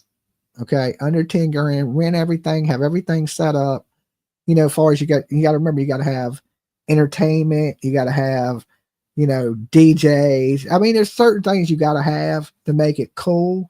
And then the rest of it's just inviting people, the bigger people. And then the other stuff is selling to merchandise people that sell T-shirts and different things. And then, of course, the YouTubers will come, you know. And I would say don't make it just true crime, but make it a little bit of everything. That way, more people come from different sectors. That's how GalaxyCon is. GalaxyCon's a little bit of everything. It's comic books, it's actors, it's wrestlers, it's cosplay people, and then they just all come together for a really, really big convention.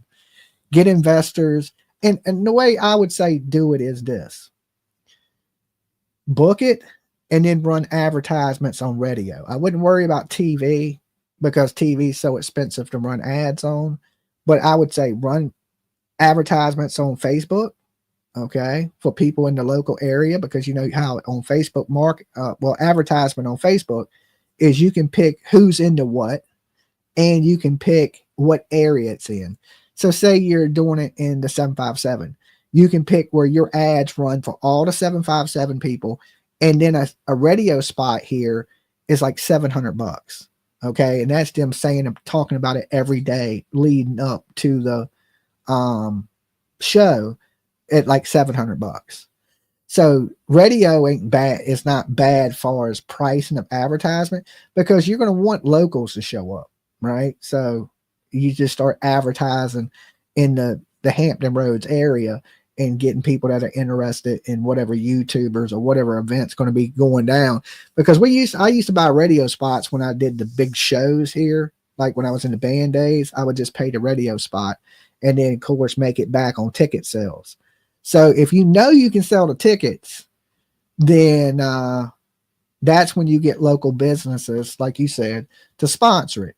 So then they get the advertisement. So, you know, it'll be like whatever YouTube-a-thon, right, brought to you by, and whatever business is chipped in, and it'll be on the radio. So they get the advertisement, they get the promotion at the show with their banners and things like that. So yeah, there's ways to do it. It's all timing. It's all booking and promotion and marketing. And then you got to remember, you not only that, but then you can take it other places, right? That's what CrimeCon does. They do it 1 year, they do it in Tennessee. 1 year they do it wherever, you know, and it moves around. Matter of fact, they do 2 a year and a cruise. So next to Virginia.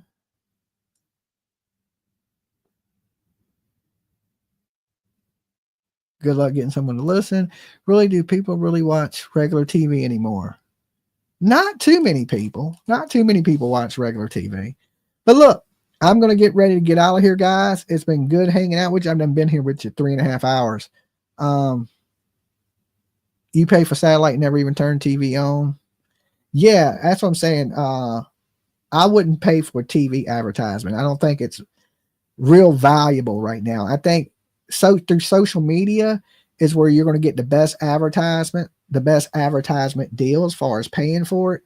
And I mean, if there's people out there that really want to put something on like that, it could be done. It could be done. Like I said, you know, it's the upfront cost and the promotion of it and getting everybody on the same page. You do Hulu, YouTube, and Netflix. All right. Well, look, I'm going to get out of here. I will see you guys at 9 a.m. for the Karen Reed Day 3 trial. Make sure y'all come hang out with me. Even if you ain't into the Karen Reed stuff, come hang out a little bit. Chill with me tomorrow. I get lonely. But I'll be back, you know, with whatever's going on in true crime tomorrow night. But tomorrow during the day, we're covering the Karen Reed trial.